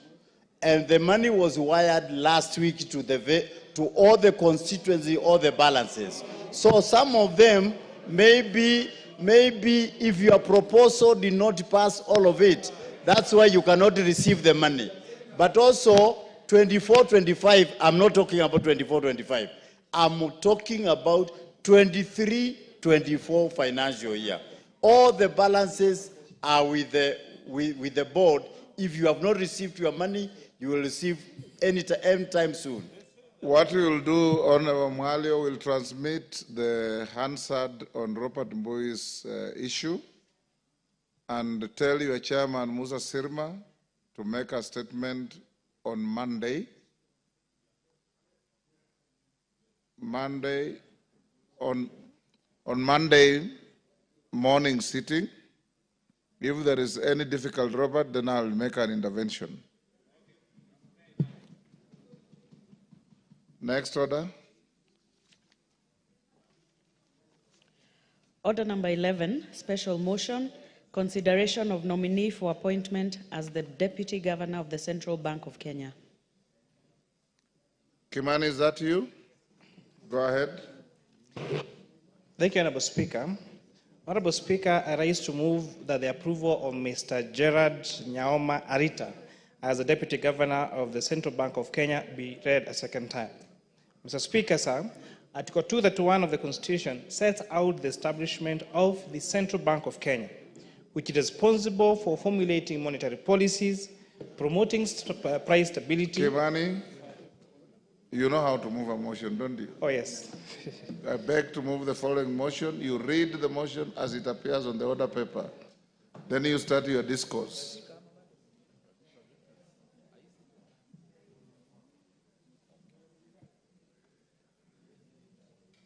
My apologies, Honorable Speaker.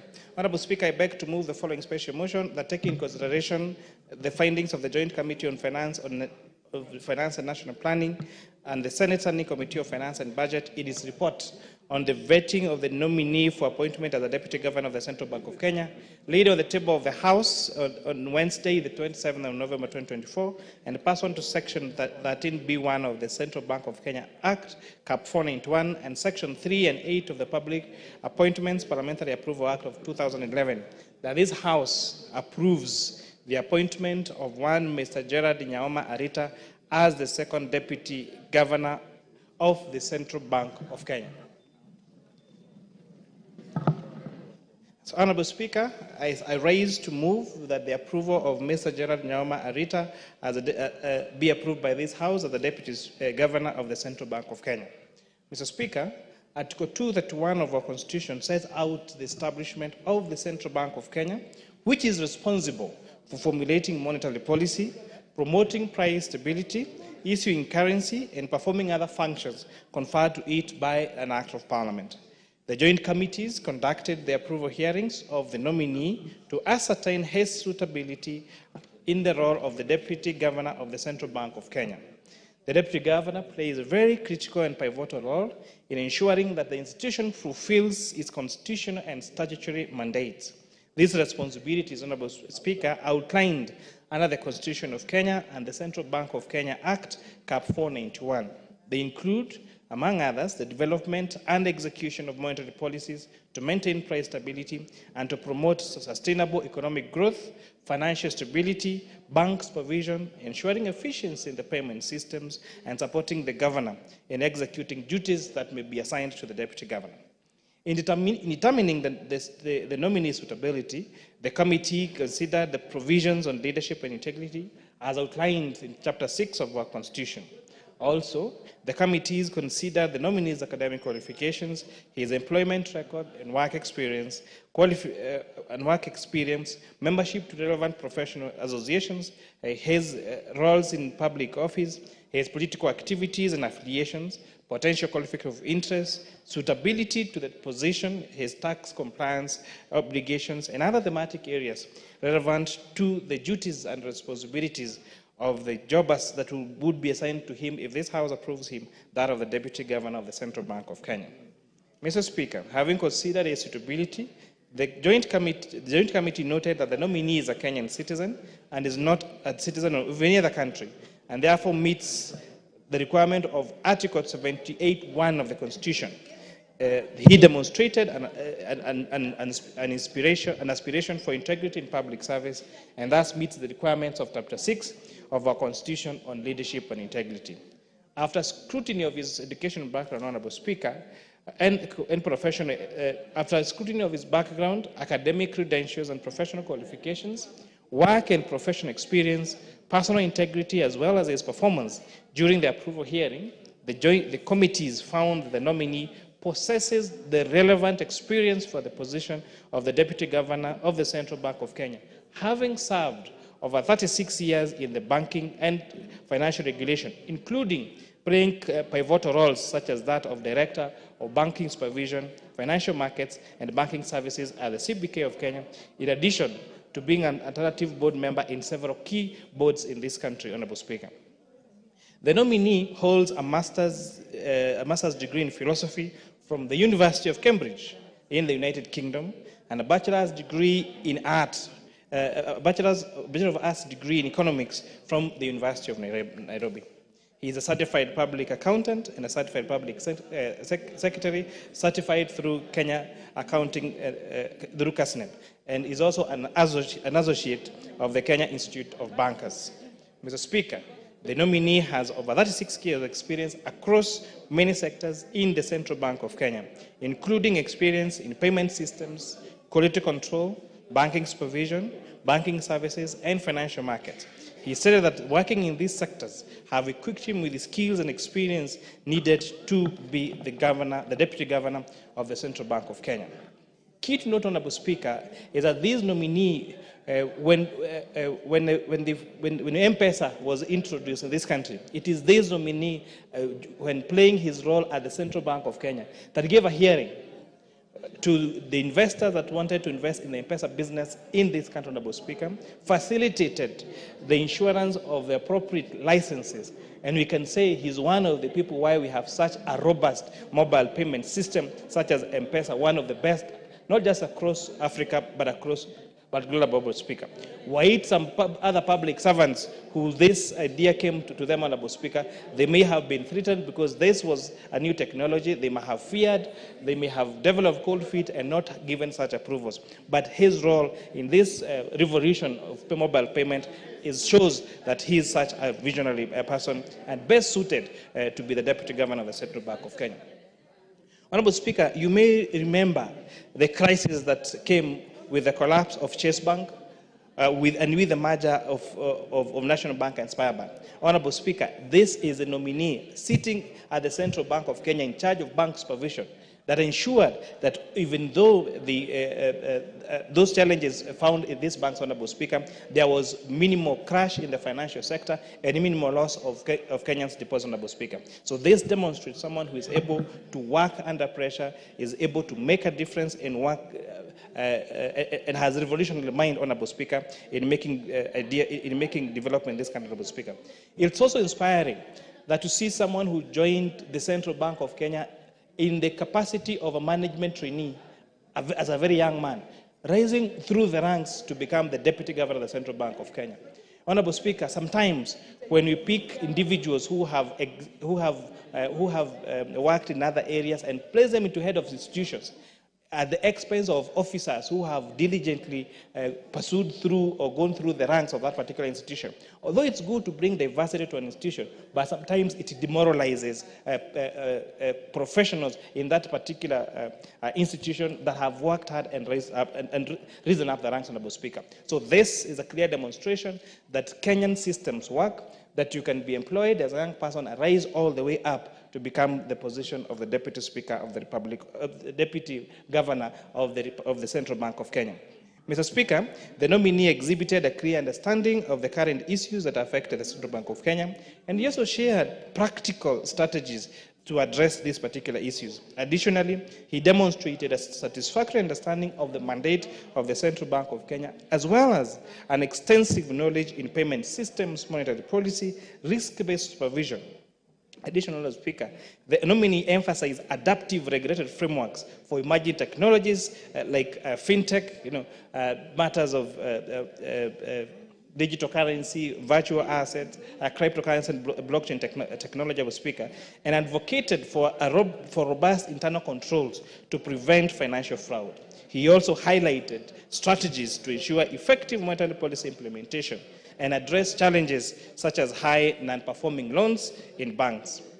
The committees, Honorable Speaker, having held the approval hearings of the nominee regarding his suitability, observed that due process was followed in the nomination of the nominee in accordance with Article 153 of the Constitution as read together with Section 3 and 5 of the Public Appointments Parliamentary Approval Act of 2011 and Section 12 of the Competition Authority Act of 2010. Honorable Speaker, the Joint Committee therefore recommends that this Honorable House approves the nomination of Mr. Gerard Nyaoma Arita as the Deputy Governor of the Central Bank of Kenya. Mr. Speaker, sir, it is therefore against this background that the approval of Mr. Gerard Arita is therefore before this Honorable House for consideration and adoption of the report by the Joint Committee of Finance and National Planning and the Standing Committee of Finance and Budget, that of the Senate. Honorable Speaker, I beg to move.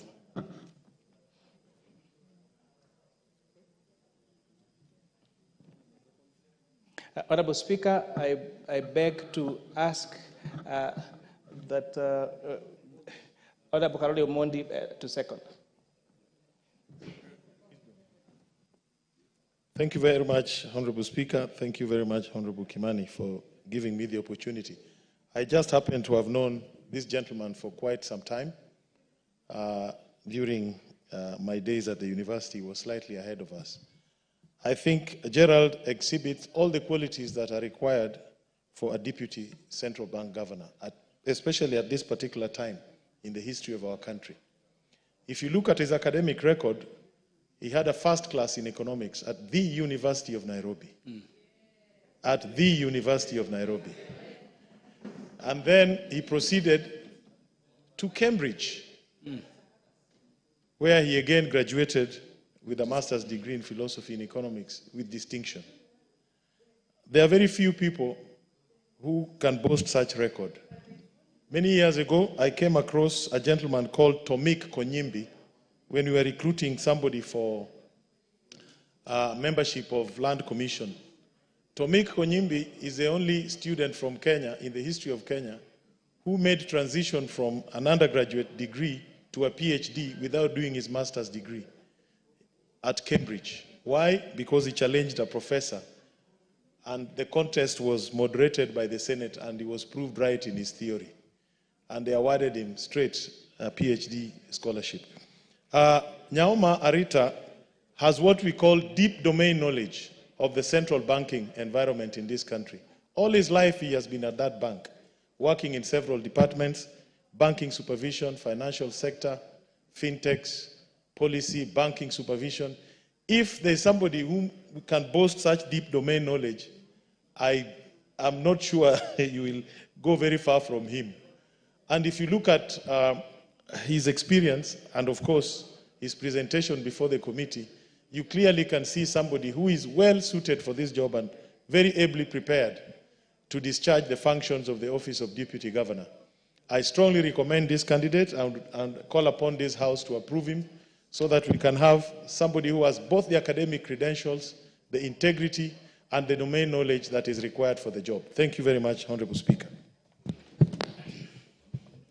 Honorable members, I propose the question that taking into consideration the findings of the Joint Committee of the National Assembly Departmental Committee on Finance and National Planning and the Senate Standing Committee on Finance and Budget, in its report on the vetting of a nominee for appointment as the Deputy Governor of Central Bank of Kenya, laid on the table of the House on Wednesday, 27th November 2024, and pursuant to Section 13B, subsection 1 of the Central Bank Act, Chapter 491, and Sections 3 and 8 of the Public Appointments Parliamentary Approval Act 2011, this House approves the appointment of Mr. Gerald Nyaoma Arita, the second Deputy Governor of the Central Bank of Kenya. Is it the mood of the House that I put the question?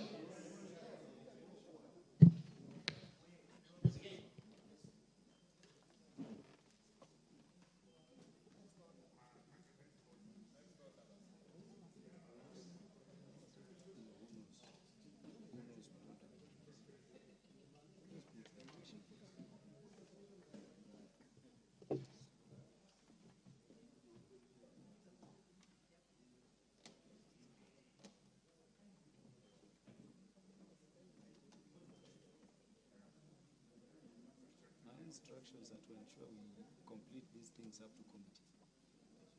So who knows we don't have? Who knows?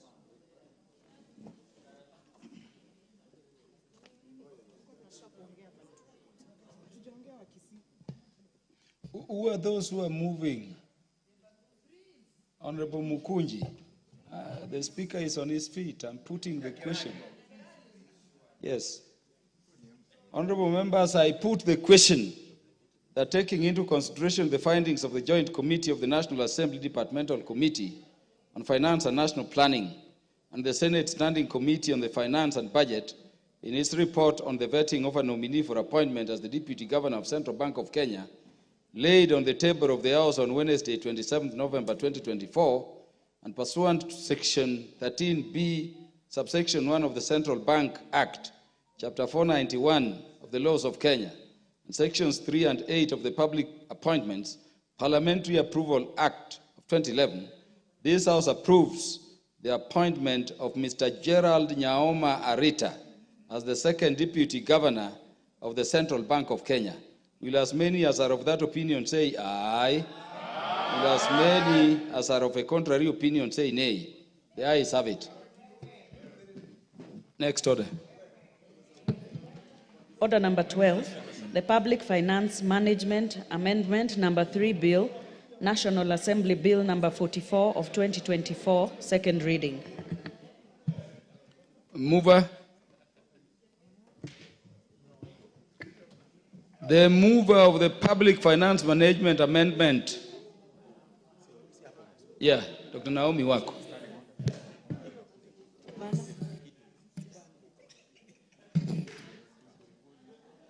Proceed.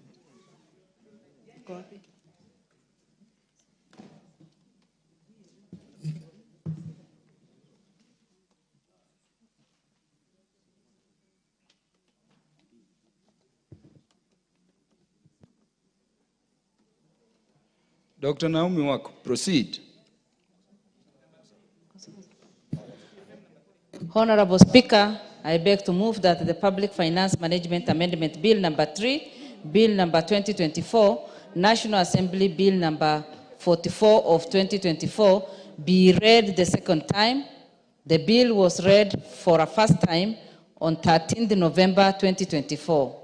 I would like to thank the Departmental Committee on Finance and National Planning for a job well done. Honorable Speaker, Chapter 12 of the Constitution of Kenya emphasizes the principles and importance of public finance in ensuring equitable, transparent, and management of the country resources. Honorable Speaker, with that background, the Public Finance Management Amendment number 3, Bill 2024, seeks to amend the Public Finance Management Act to provide for financial management in the transfer of functions between Article 187 of the Constitution. Honorable Speaker, with the foregoing, this bill is a key legislative instrument to enhance cooperation and efficiency between the two levels of government, meaning national and county government. Honorable Speaker, Clause 2 of the bill seeks to amend its principal act by inserting the following new part immediately after Section 183. This provides for the definition of county government, linked cooperation, and invest. 186A, in this part, unless the context otherwise requires, transfer agreement means the agreement on transfer or delegation of powers, functions, or competencies as provided for under Section 26 of the Intergovernmental Relations Act. It speaks to the agreement on transfer or delegations of power, functions, or competencies. 186B, this part applies to transfer of functions as provided under Article 187 of the Constitution, transfer of functions and powers between levels of government, and Section 24 to 26 of the Intergovernmental Relations Act. 24, transfers and delegations of powers, functions, and competency, and 25, principles of transfer or delegations of powers, functions, and competency, and 26, agreement on transfer or delegation of powers, function, or competency. Honorable Speaker, members will agree with me that this is undoubtedly an essential aspect of devolution.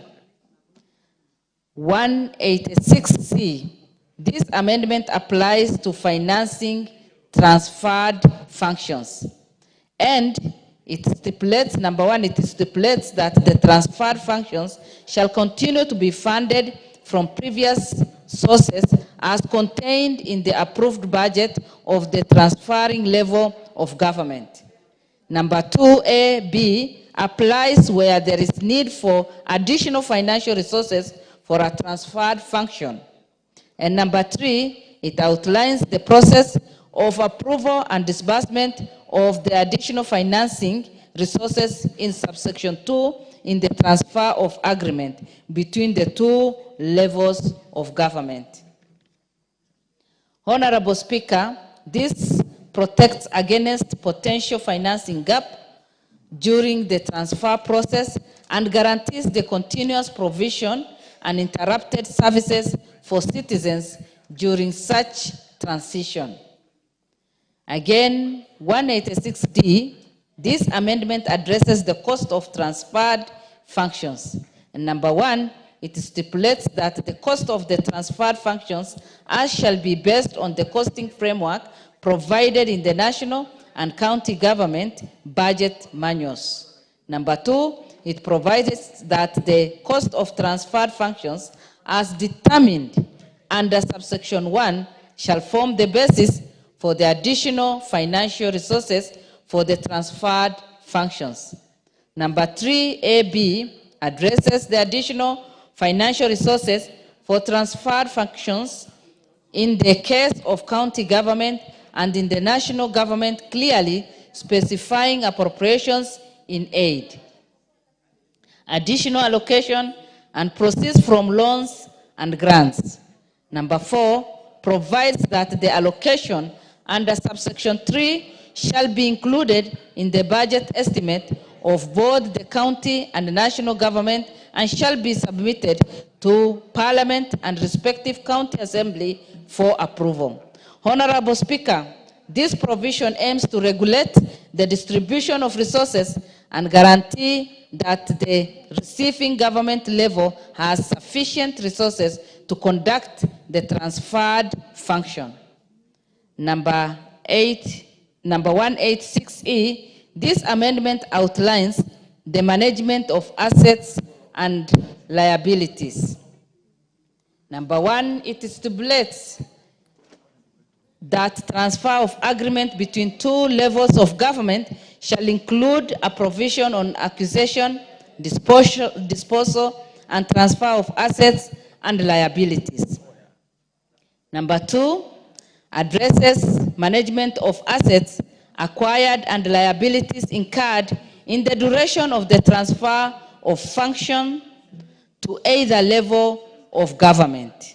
Number 3, it outlines the process of transfer of assets and liabilities upon the expiry of the transfer period shall be in accordance with the transfer agreement or as may be prescribed by the Cabinet Secretary in regulations. Number 186, Article 186F, this amendment speaks to cash flow projection in relation to the transferred functions, whose projections shall be based on revenue projections from various sources of income. Subsection 1 and shall be published and publicized within 15 days of the commencement of transfer period. Subsection 2. Honorable Speaker, these clauses strengthen public finance management by guaranteeing responsible financial planning and implementation of transferred tasks. Article 186G, this amendment provides for quarterly and annual financial and non-financial report. Meaning number 1, 2 obliges the accounting officers in county government in case of transfer from a national and county government, and the national government in case of transfer from county to national government, to submit quarterly and annual financial and non-financial reports to the controller of budget, the county treasury, and the responsible county government entity. Number 3, it stipulates that the copies of these reports be submitted to Senate and National Assembly, Auditor General, and respective county assembly. Honorable Speaker, I therefore urge honorable members to support this bill, contribute, and debate effectively. I therefore beg to move and ask the majority leader, Honorable Ishongwa, to second. I thank you. The House Majority Leader. Thank you, Honorable Speaker. Honorable Speaker, I rise to second this Public Finance Management Amendment number 3 Bill of 2024. And as the title of the bill stipulates, Honorable Speaker, this bill principally is to amend the Public Finance Management Act to actualize the provisions of Article 187 of our Constitution. And just for the record, Honorable Speaker, Article 187 of the Constitution deals with the transfer of functions between the two levels of government, that's the national and the county governments. And 187.1 says that a function or power of government at one level may be transferred to another level of government by agreement between the two levels of government if one, or A, the function or power would be more effectively performed or exercised by the receiving government, or B, if the transfer of the function or power is not prohibited by legislation under which is to be performed. Honorable Speaker, that is to tell you the drafters of our 2010 Constitution anticipated or envisaged that there situations may arise where there is no prohibition by legislation that governments between the two levels of government, the national government may find that a particular function that is given to that level, the national government under Schedule 4 for our Constitution, is better performed at the county level and may therefore seek to transfer that function. And the converse also, the county government may find that a particular function conferred to them under Schedule 4 of our Constitution is better performed by the national government, Honorable Speaker. And therefore, we needed a law or this amendment to be able to actualize the provisions of this particular article of the Constitution. If you read 187.2, it says, if a function or power is transferred from a government at one level to a government at the other level, arrangements shall be put in place to ensure that the resources necessary for the performance of the function or exercise of the power are transferred And B, constitutional responsibility for the performance of the function or exercise of the power shall remain with the government to which it is assigned by the 4th schedule. Therefore, Honorable Speaker, if you listen to what the mover of the motion was saying, my very able Deputy Whip, is that we are actualizing now the resourcing of these transferred functions. And in doing so, we are actualizing that part 187.2a, that you shall have in place arrangements to ensure resources necessary for the performance of that function that is being transferred follow that function. And if you listen to our colleagues in the Senate, they are fond of saying that resources follow functions. That is what senators keep telling us. And in fact, even governors have, for the last 10 years, been saying resources follow functions. Therefore, if you have devolved functions to county governments, resources must follow. So we are now also from the National Assembly today telling them the same, that if a county government decides by agreement to designate a certain function that belongs to the county governments to the national government.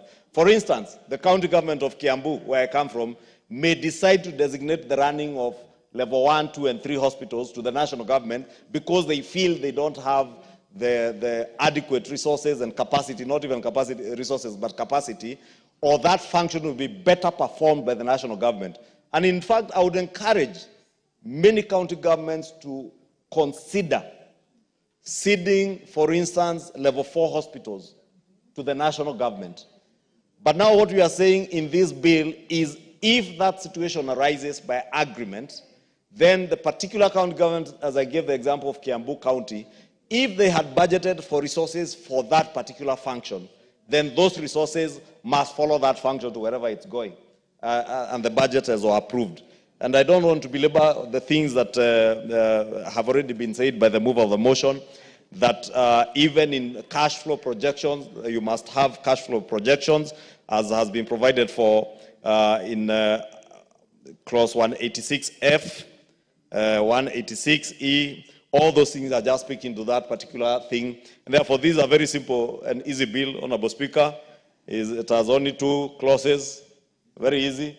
And therefore, second, and ask members to support, because there is another bill still on an amendment of the Public Finance Management Act. Honorable Speaker, without anticipating debate, I beg to second and ask members to support. I second. Honorable members, I now propose the question that the Public Finance Management Amendment Bill number 3 Bill, National Assembly Bill number 44 of 2024 be now read a second time. The Honorable Dr. Wilberforce Oundo. Thank you, Honorable Speaker. I stand to support the Public Finance Amendment Bill number 3 of 2024. As I do so, Honorable Speaker, it evokes the memory of Nairobi Metropolitan Services.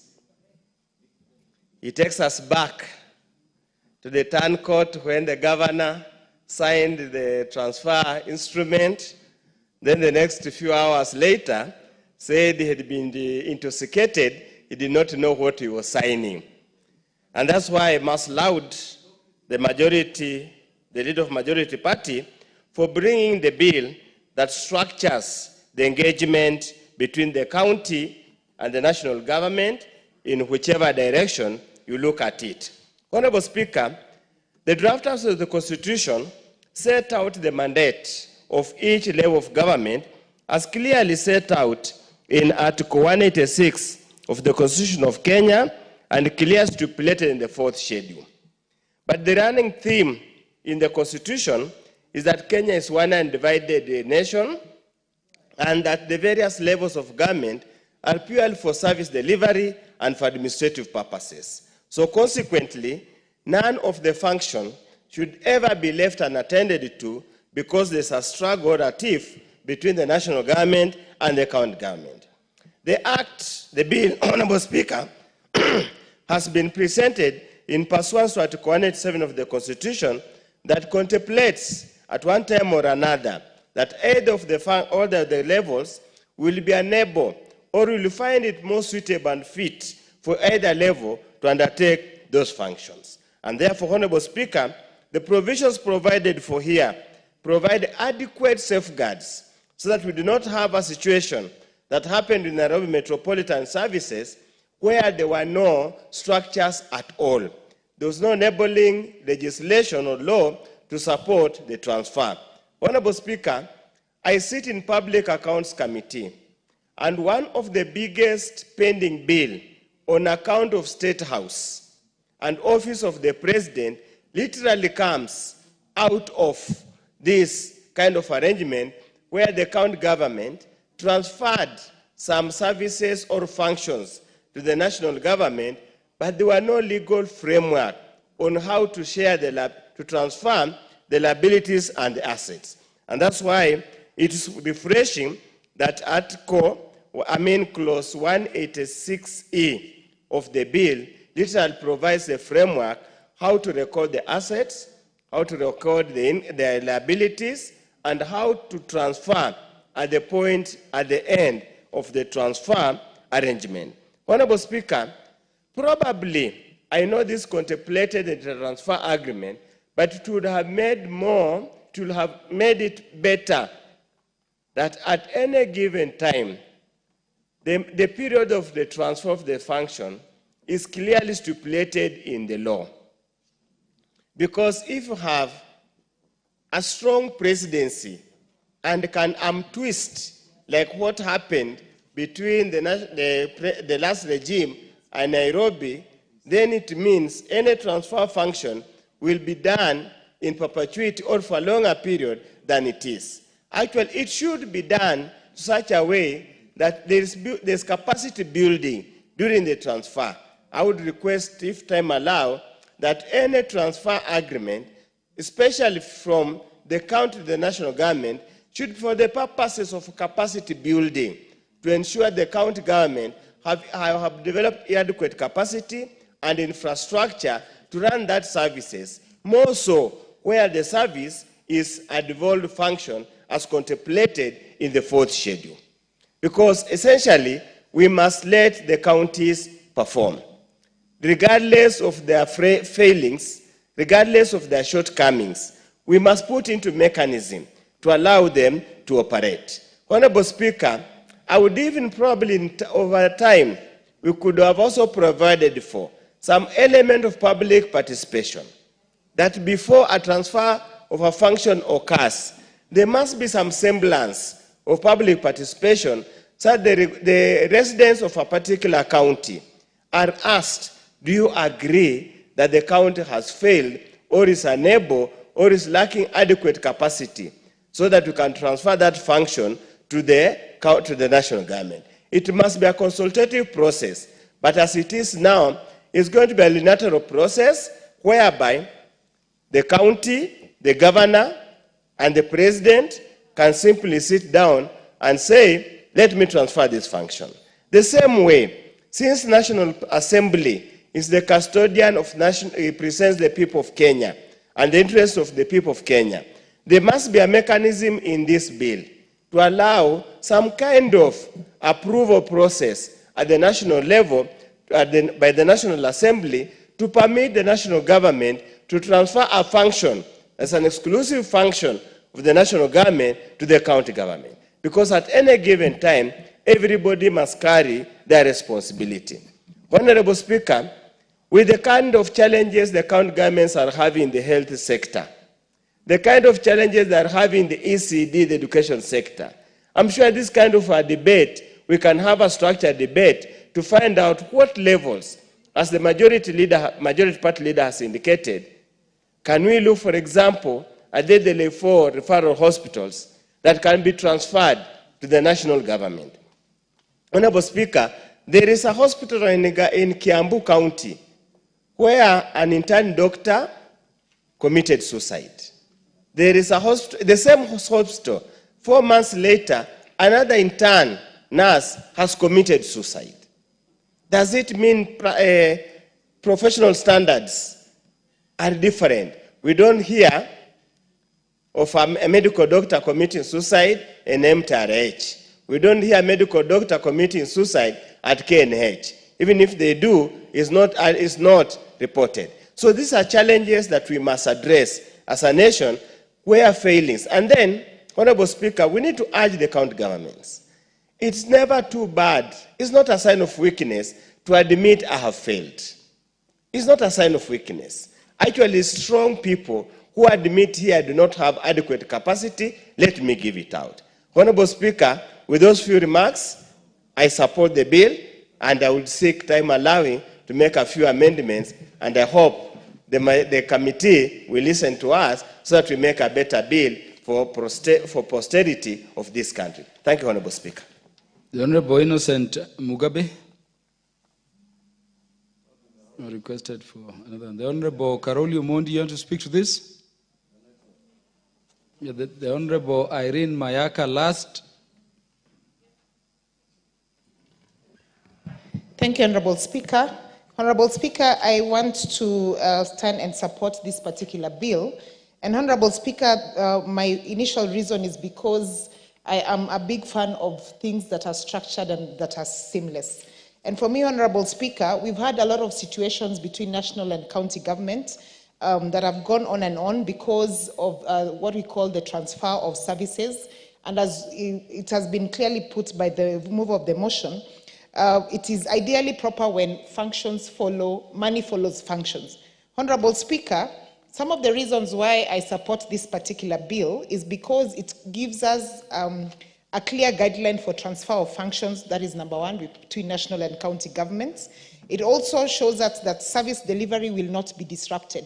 Because again, Honorable Speaker, because of the bureaucracies that are involved with transfer of funds and the processes involved, service becomes disrupted because there is a gap that has been provided for because of lack of funds. So this is going to actually fill that gap.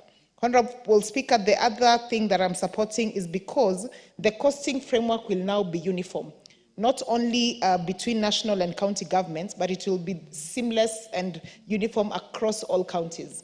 Because we've had very many situations where we have situations where different counties come up with their own mechanism of how they want financial management to be undertaken, but this will provide for us a specific framework.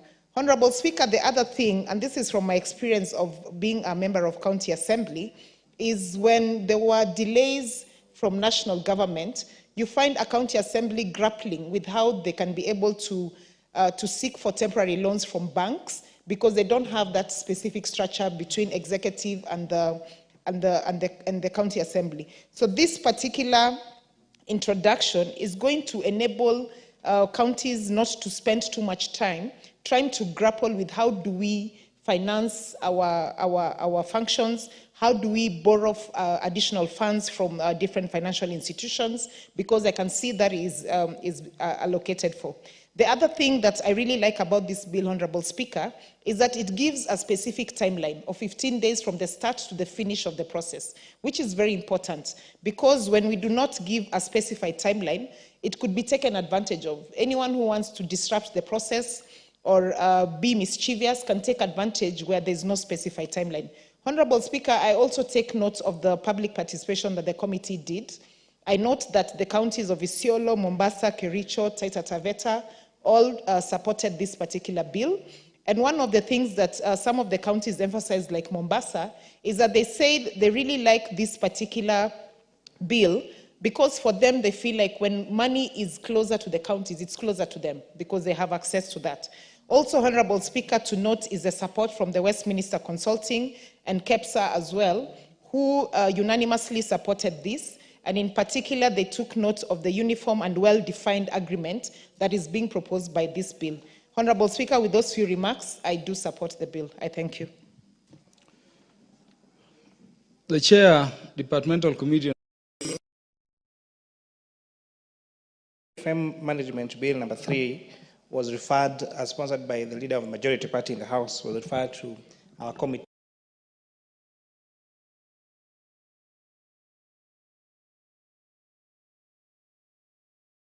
In Siaya, in Bungoma, in Kericho, and in Mombasa counties. And it was interesting how members of the public, especially after we explained to them, we are noticing, Honorable Speaker, something very interesting in our Kenyan population. a great interest in how laws are made by this House and a better understanding of how those laws affect them. And Honorable Speaker, this was also a good moment for us to do civic education to Kenyans. And people will now appreciate this is what you're doing and for what reason.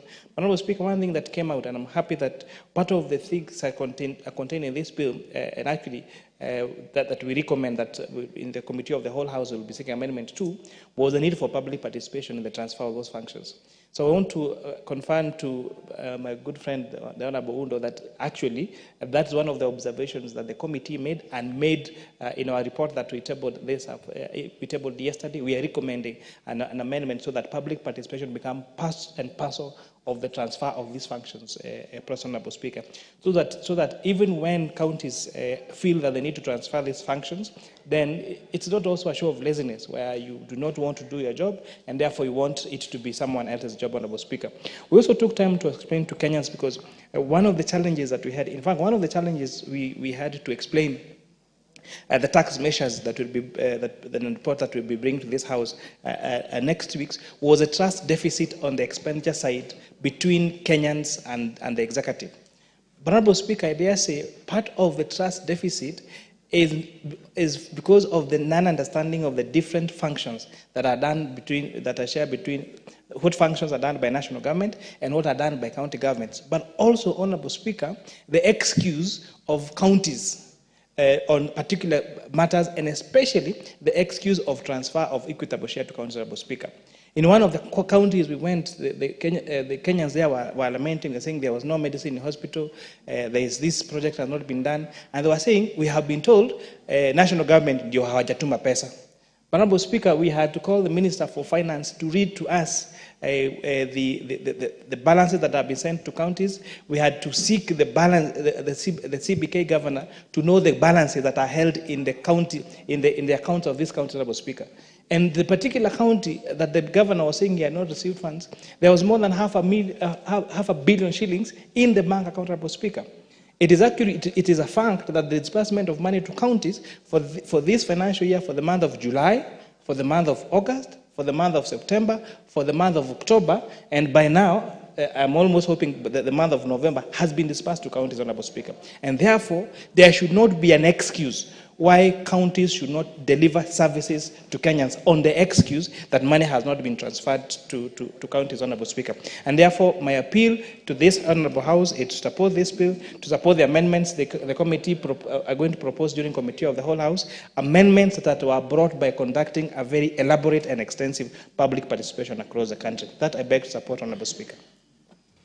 Honorable Julius Meli. Thank you, Mr. Speaker. Mr. Speaker, I want to say that this bill is very timely and very important. In fact, it's a bill that is going to make sure that the accounting officers in the two levels of government are really accountable to the people. This bill, as it explains very explicitly the functions of the transferred services. The agreement between the transferring entity, either national or county government, and the responsibility is conferred to the receiving entity. In this case, Mr. Speaker, every other time when we are in our constituencies, we've had cases, what the chair of budget is saying, that officers from county governments often complain that this is not their service. They can't provide this. It is not provided for in their level of government.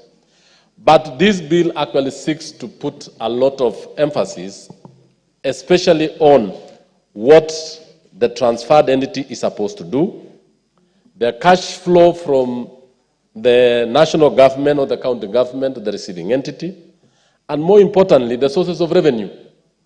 So this one actually puts the officers and the institutions that are receiving the responsibility. For example, in agriculture. For example, in health, several people at times do not have drugs, at times do not have requisite facilities. Yet, the national government has already transferred those services to the county governments.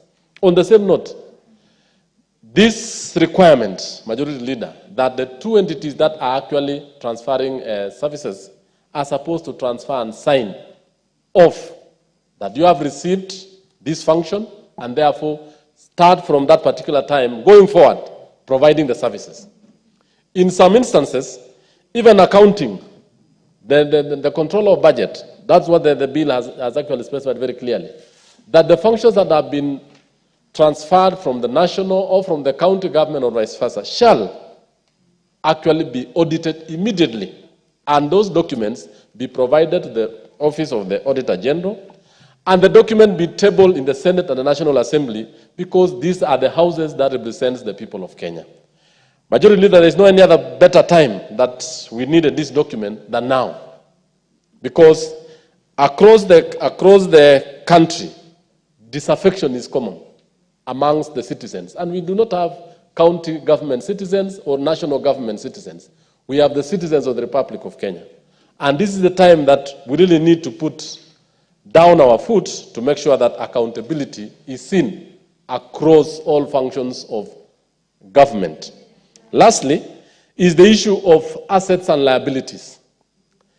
When the devolution was taking place, Mr. Speaker, a lot of government assets and liabilities got lost, especially in the county, what we used to call the county councils. Assets that were owned by county councils, assets that were owned by national government within the counties.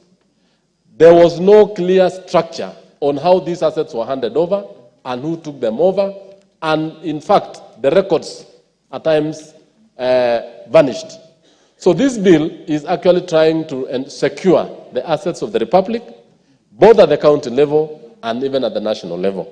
And it is actually entrenching the Constitution by recognizing that we have 48 governments, national government and 47 county governments. I support this is a very timely bill. Thank you.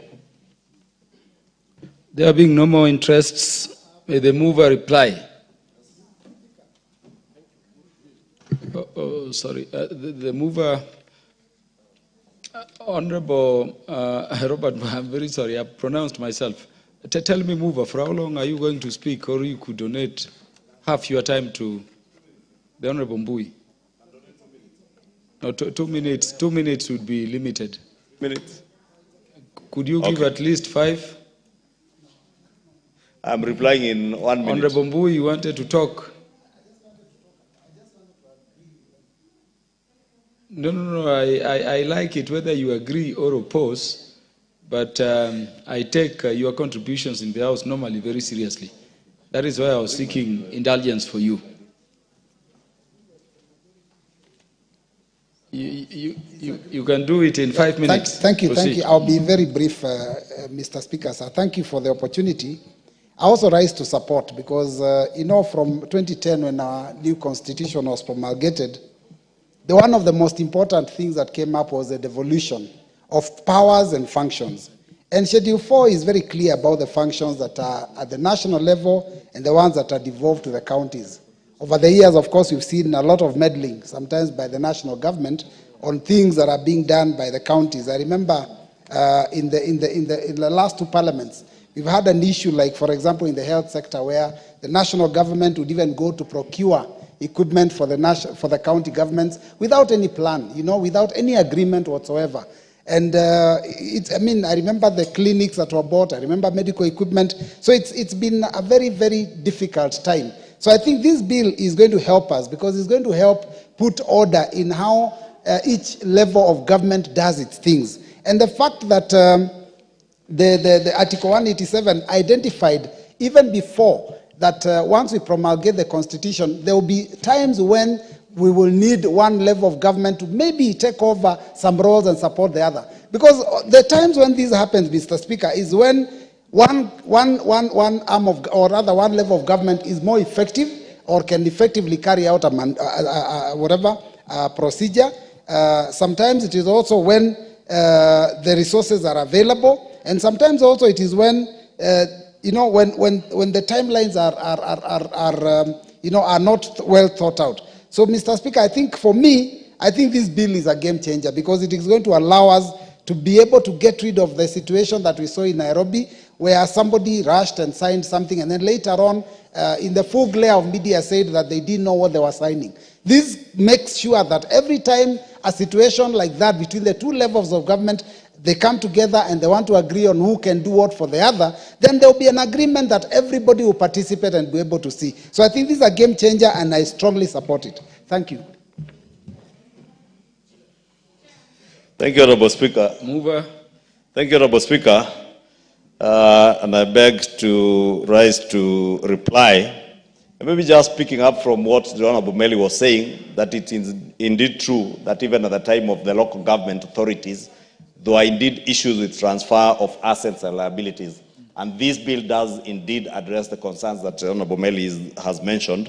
If you read Article 186E, it deals with the management of assets and liabilities between the two levels of government, including the list of assets and liabilities that would be accompanying a transfer agreement, and says a transfer agreement between the two levels of government shall, in addition to the requirements under Section 26 of the Intergovernmental Relations Act, include a provision on acquisition, disposal, and transfer of assets and liabilities. And even goes further to say that during the process of transfer of assets and liabilities, at the time of expiry of the transfer period, it shall be done in accordance with the transfer agreement, and therefore caters for the concerns that Honorable Meli has raised. And I want to also agree with Honorable Robert Mbui. Indeed, it is true. The impeached governor of Nairobi once told us that he signed a document, he didn't know what he was signing. And therefore, that is why it's important to have this kind of law.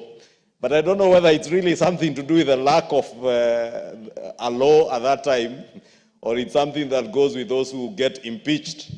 Because I've also heard another one now saying, who was impeached, that he did not know anything to do with Adani, but he then goes to church and says that I had actually told the president this Adani is not good. But when he was in office, he told us that he did not know anything about Adani. He could not comment about Adani because it was under his purview. So it is probably some sickness with impeached people or something you get infected with upon impeachment. But with that, Honorable Speaker, allow me to reply and say this law is a very important piece of legislation because it will ensure that any transfer of functions between the two levels of government is superintended in a very good way, and resources, as we said, follow functions. And when that function is going back to the level of government that may have designated to the other level of government, if there are any assets and liabilities that went with it, then there is a process that is provided for within the transfer agreement. With that, I beg to reply. A question to this particular bill will be put in future for the convenience of the House. Next order. Order number 13, the Public Finance Management Amendment No. 4 Bill, National Assembly Bill No. 45 of 2024, second reading. Mover.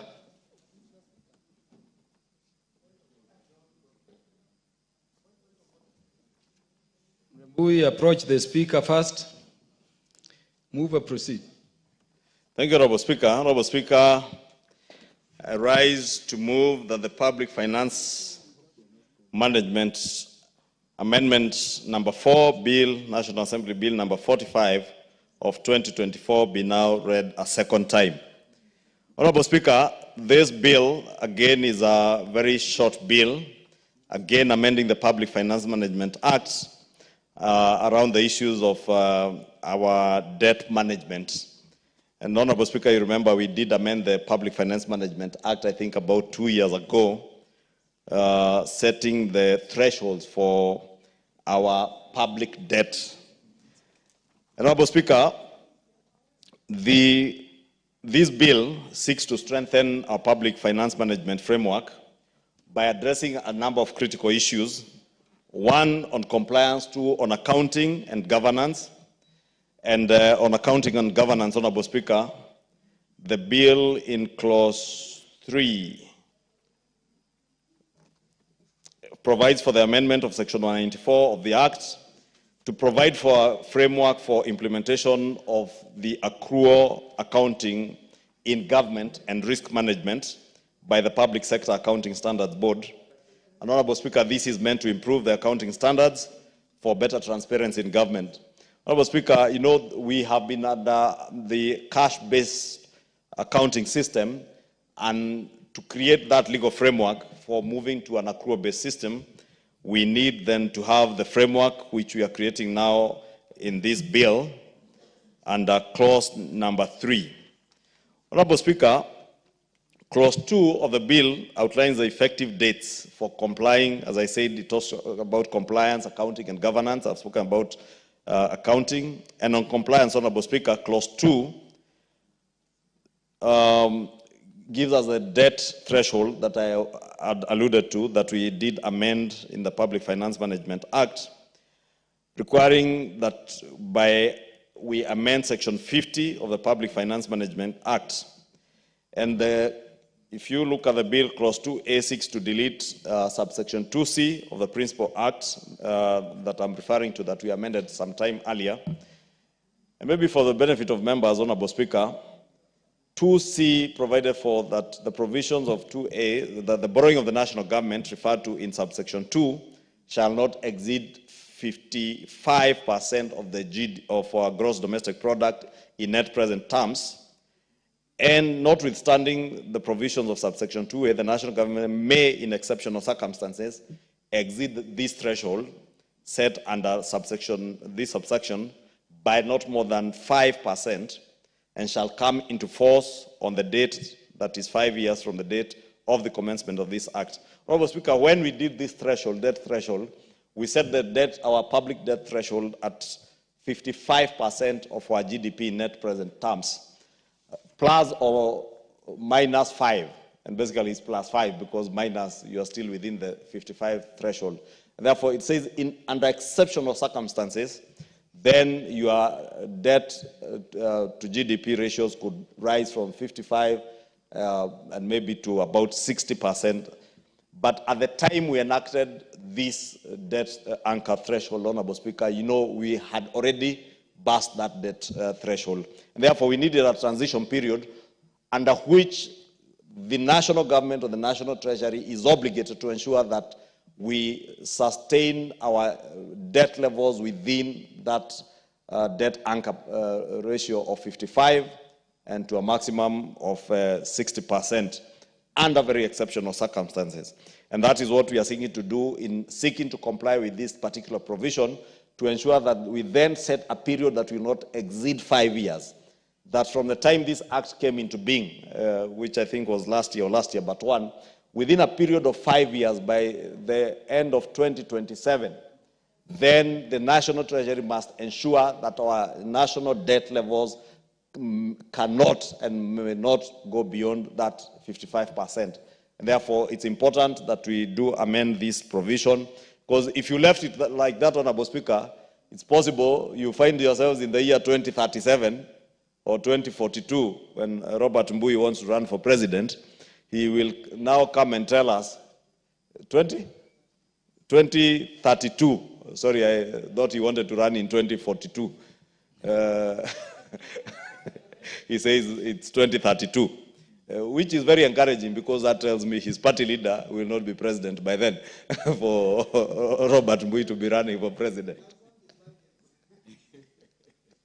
Honorable Speaker, I was saying that on a light note, because I know it is possible if we don't put that ceiling in terms of timelines, then it is possible that bureaucrats in government may push that debt ceiling and it remains above 55% all the way to 2032, 2042, 2050.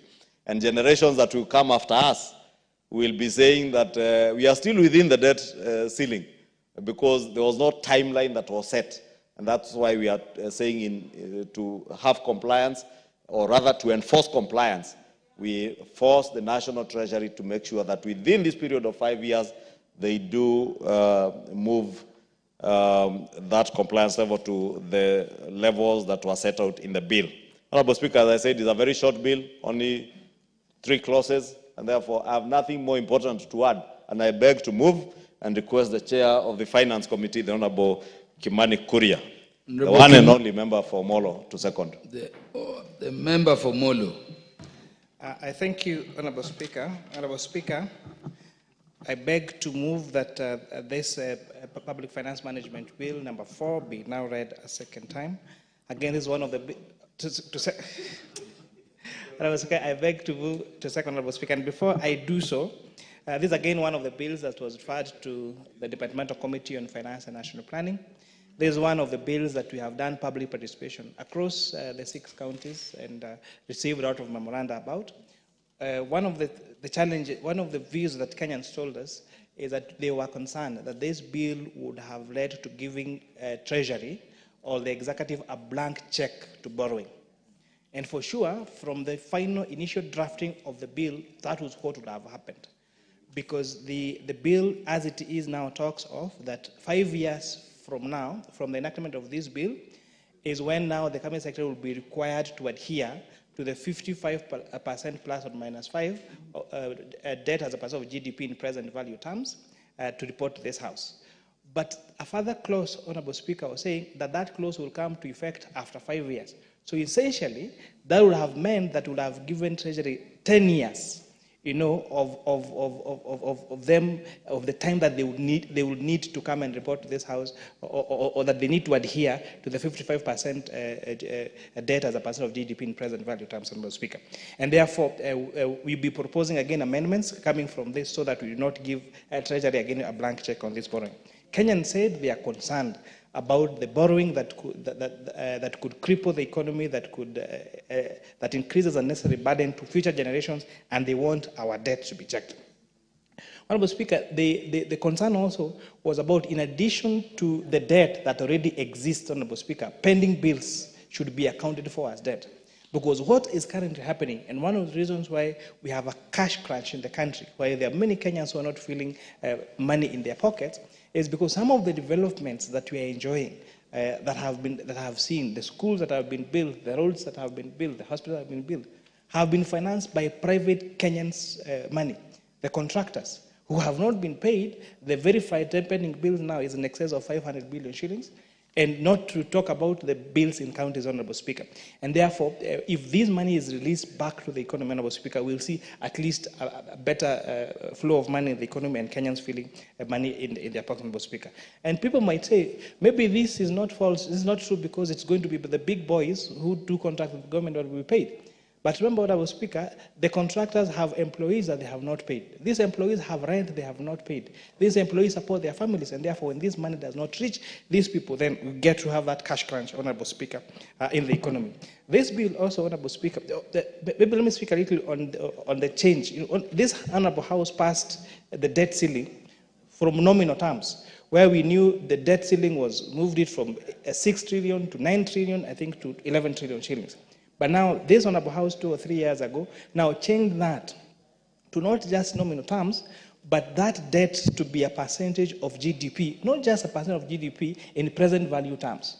So which means that when you are calculating our loan liabilities, you'll have to discount that for inflation, Honorable Speaker. So that discounting, again, is very important because it shows that for you to adhere to that threshold, that 55%, that money that is borrowed must come to the economy because you are measuring not just debt, but the effect of that debt on GDP. So where that debt does not lead to a growth of GDP, then you'll consequently see now a rise in the percentage, which will be against this particular law, Honorable Speaker. This law, Honorable Speaker, also is proposing to change our accounting system from cash accrual, from accrual accounting, Honorable Speaker, to cash accrual. But many people are asking, what is this cash and accrual accounting? A very easy example of cash accounting is you record your expenses, you record your liabilities when you pay. So the transaction is cash-based. This particular method is usually used by small institutions or by small businesses because it is purely a cash business. So a kiosk, someone who operates a kiosk in Molo on a cash basis will take the cash that was, the supplier will bring stock, the kiosk person will pay in cash and record that as purchases. Okay, And then the people will come and buy, they will pay in cash, so we record that as sales. And therefore, very easily, the person is able to calculate what the profit is, or what the sales is, or what the purchases are, and even calculate how much cash they have, how much profit they have. That is cash accounting. So on accrual accounting, talk about a bigger entity that gets supplies on credit and also sometimes sells on credit. So the accrual accounting now will recognize those particular goods that have been supplied even when they have not been paid for. And will also account for when those items are sold even when they are not paid for.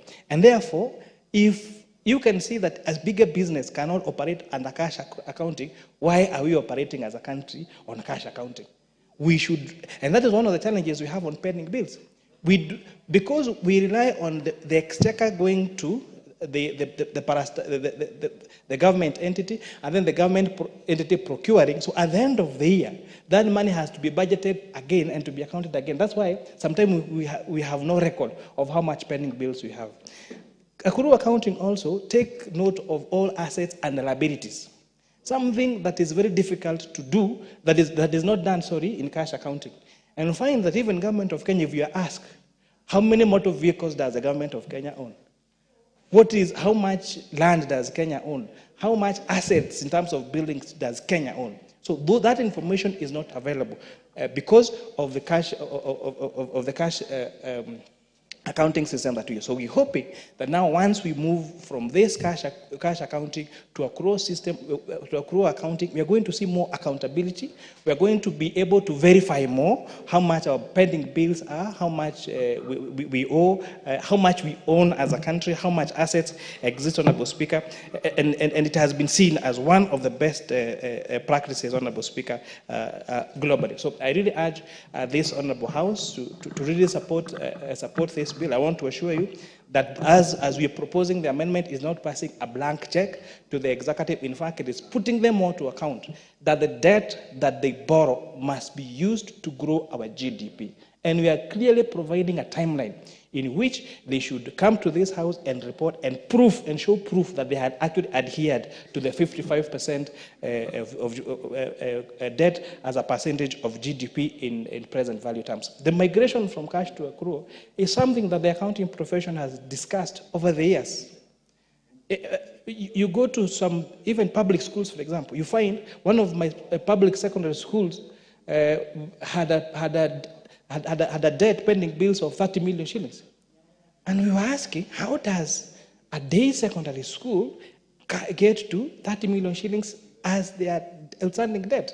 So when you called the suppliers, someone is saying they supplied milk worth 5 million shillings. Then you're asking, how can the only people that consume milk in the school are, for example, maybe the principal and the teachers. So is it not possible that a school that not give the students milk would incur such bills? You ask them for receipts, nothing, because even our schools use cash accrual system. So we are really urging all government entities. Honorable Speaker, this is one of the matters that will see a lot of resistance from our accounting officers, because they would not want to change that system, because it gives a national treasury, it gives anyone in this country that wants to go and check the financial health of a particular institution there. Just the same way, if you want to buy a business, if you go to a bank, you are able to clearly tell what the strength of the asset is, what their debts are, what their abilities, and what their even profitability is.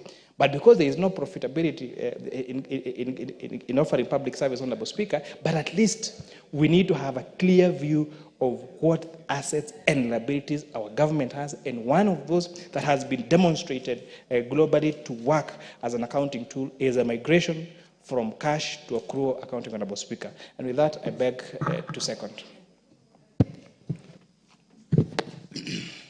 Honorable members, I now propose the question that the Public Finance Management Amendment number 4 Bill, National Assembly Bill number 45 of 2024, be now read a second time.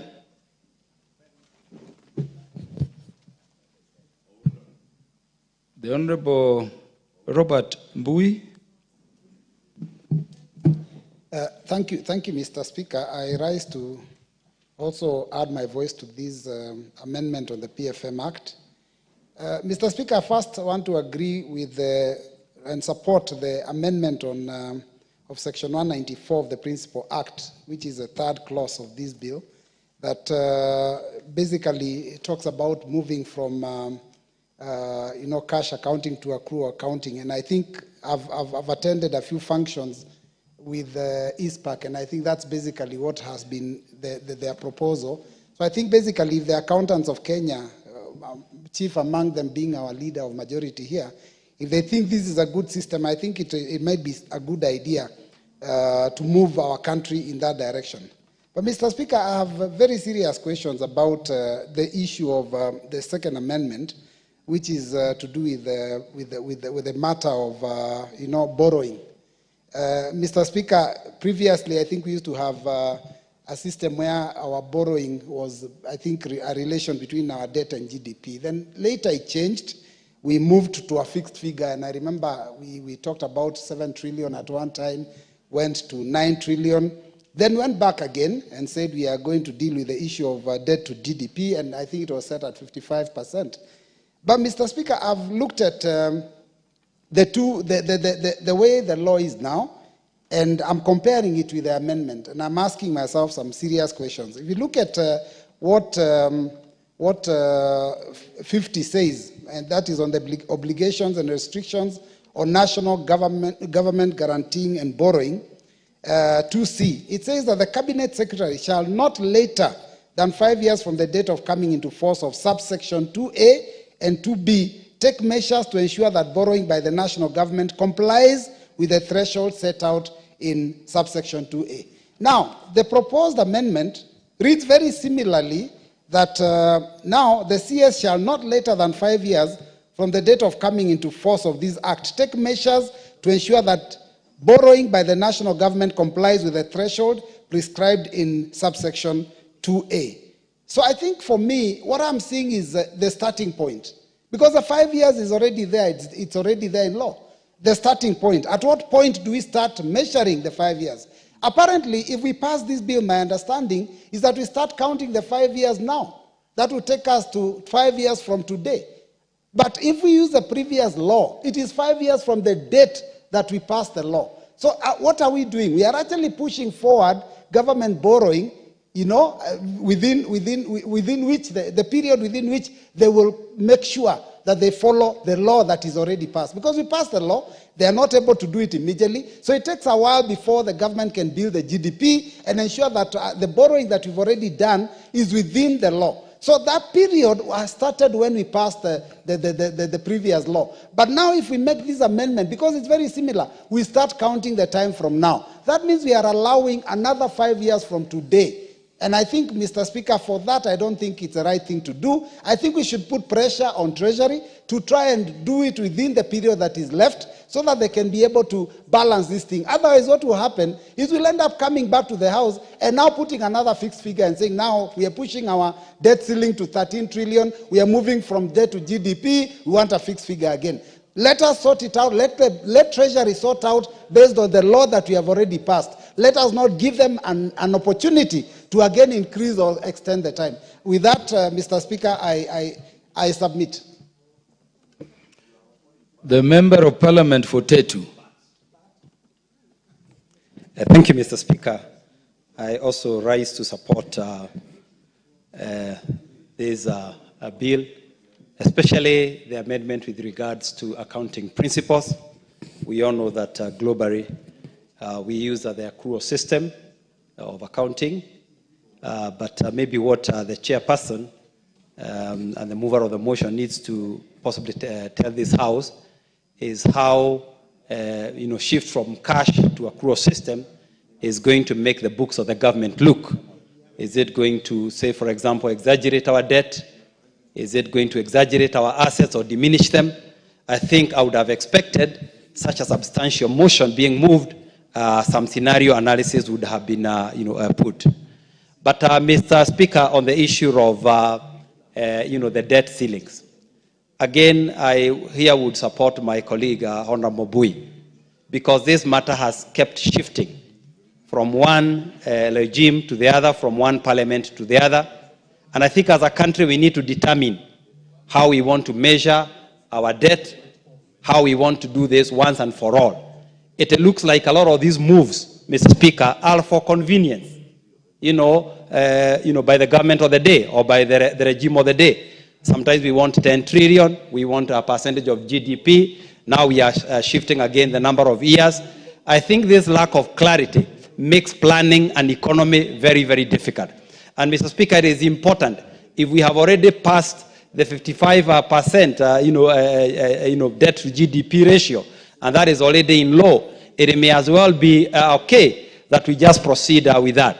Remember, Mr. Speaker, we are at a time where we are saying the single biggest problem ailing this country is public debt. We are spending up to 68% of all the revenues that we are collecting just on servicing debt.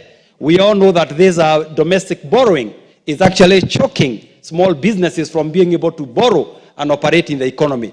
So, Mr. Speaker, anything that we can do to ensure that our debt is sustainable, to ensure that our debt is actually not taking the oil that fuels the economy, to ensure that small businesses are not put out of business because they cannot compete with government in the domestic borrowing sector. This will be very important. I would also have expected, Mr. Speaker, that as we discuss this debt ceiling, we also bring some clarity between foreign debt and local debt.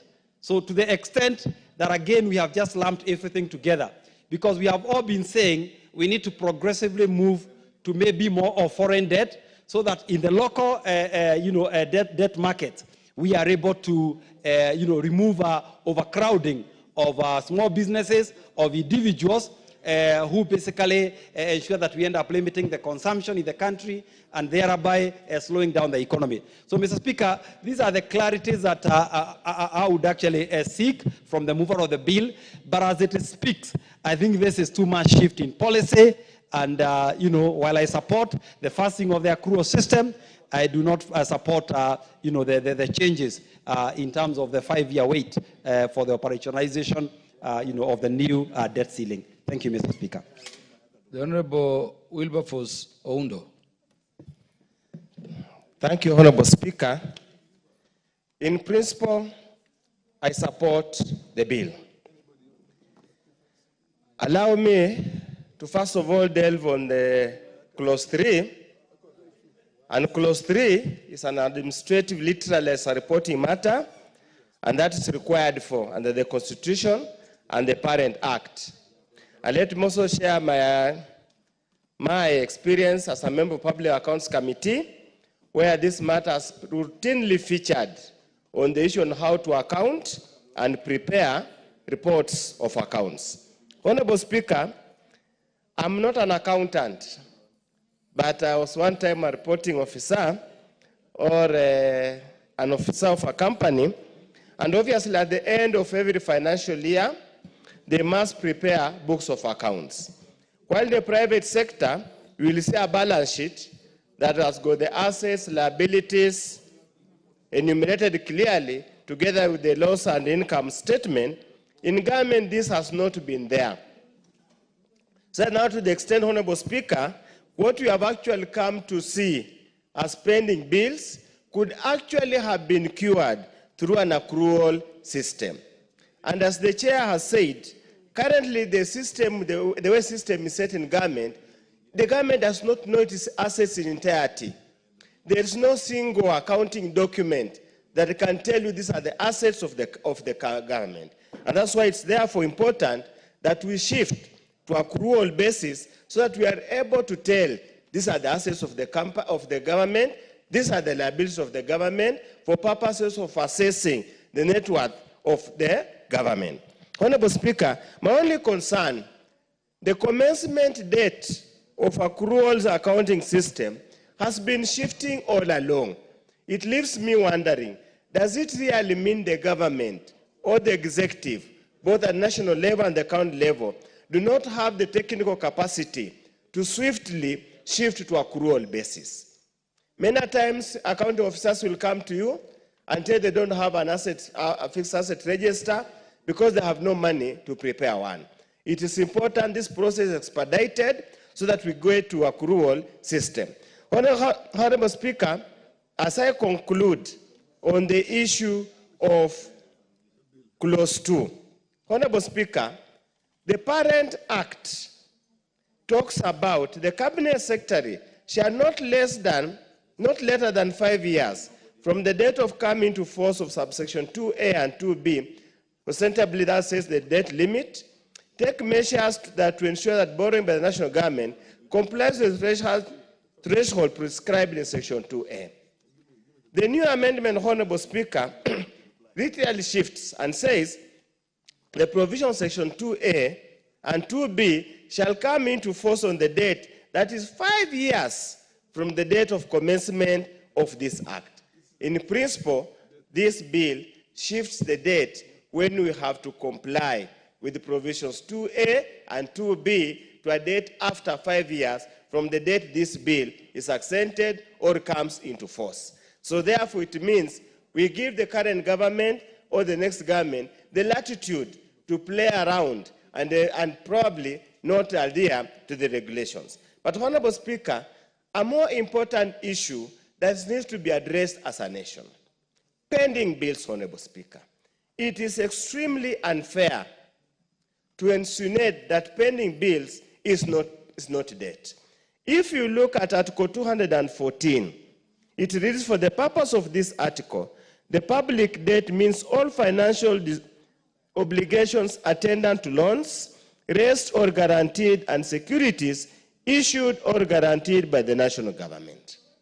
I want to urge the national government to capitalize pending bills and issue guarantees so that you can adequately and correctly report loans that cover the debts of the national government. As it is now, Honorable Speaker, we are literally understating the loans and the debts of the national government. It might not even could be, if you include all the historical pending bills and the current bills, it could even be around almost 70% or close to 80% of the national GDP. It is important that we deal with it and we know how to proceed. With those few remarks, I hope the committee has listened to the people of Kenya and there will be amendments to address the concerns we have raised here, because we understand we need to get these things moving in good time to unlock very many things that are stuck. With those few remarks, Honorable Speaker, I support.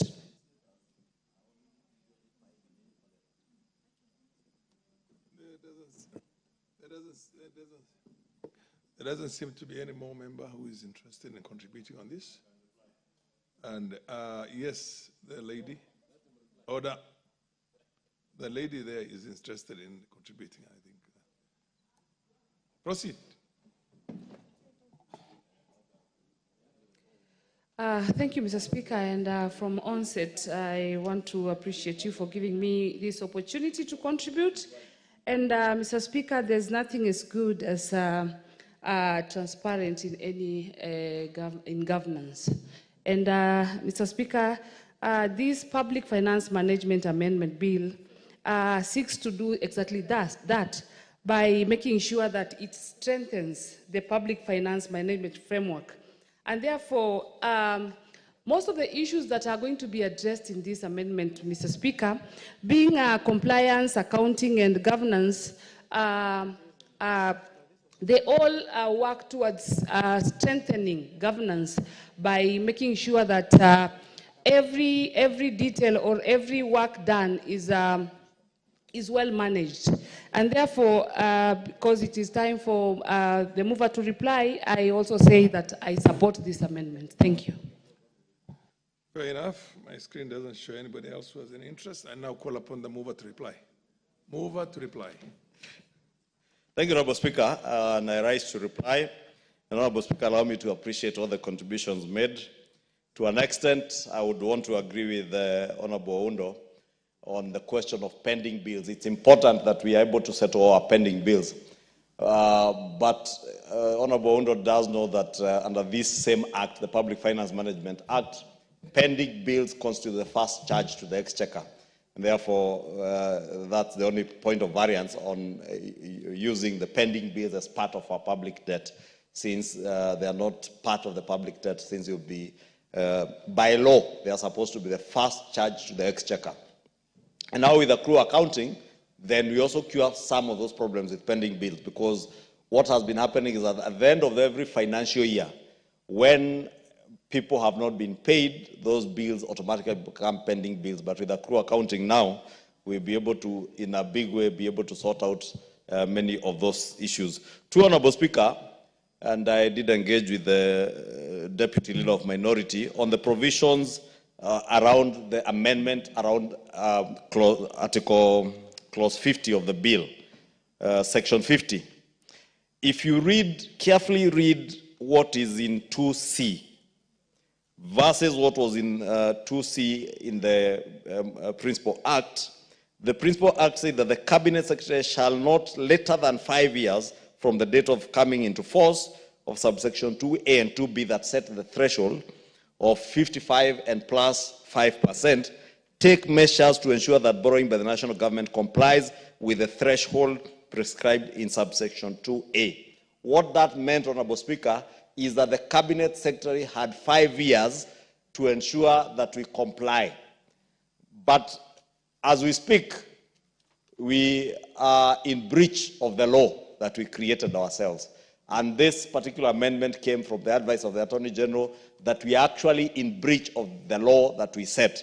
And that is why it was now rewarded to say that the Cabinet Secretary shall not later than 5 years from the date of coming into force of this Act take measures to ensure that the borrowing by the national government complies with the threshold prescribed in subsection 2A. Just to create that room that within that period of 5 years, the country will not be considered to be in breach of the law, since we have that 5-year period within which we must correct what was already in breach, Honorable Speaker, because as I said, as at the time we enacted this particular amendment, we were already in breach, and that breach has continued, and that's why the Attorney General did advise that we reward that particular section so that we're in compliance with the law.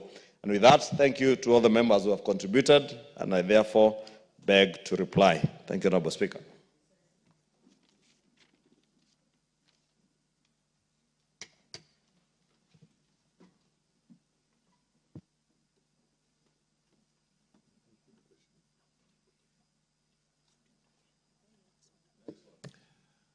Honorable members, the chair directs that the question be put at a convenient date in the future.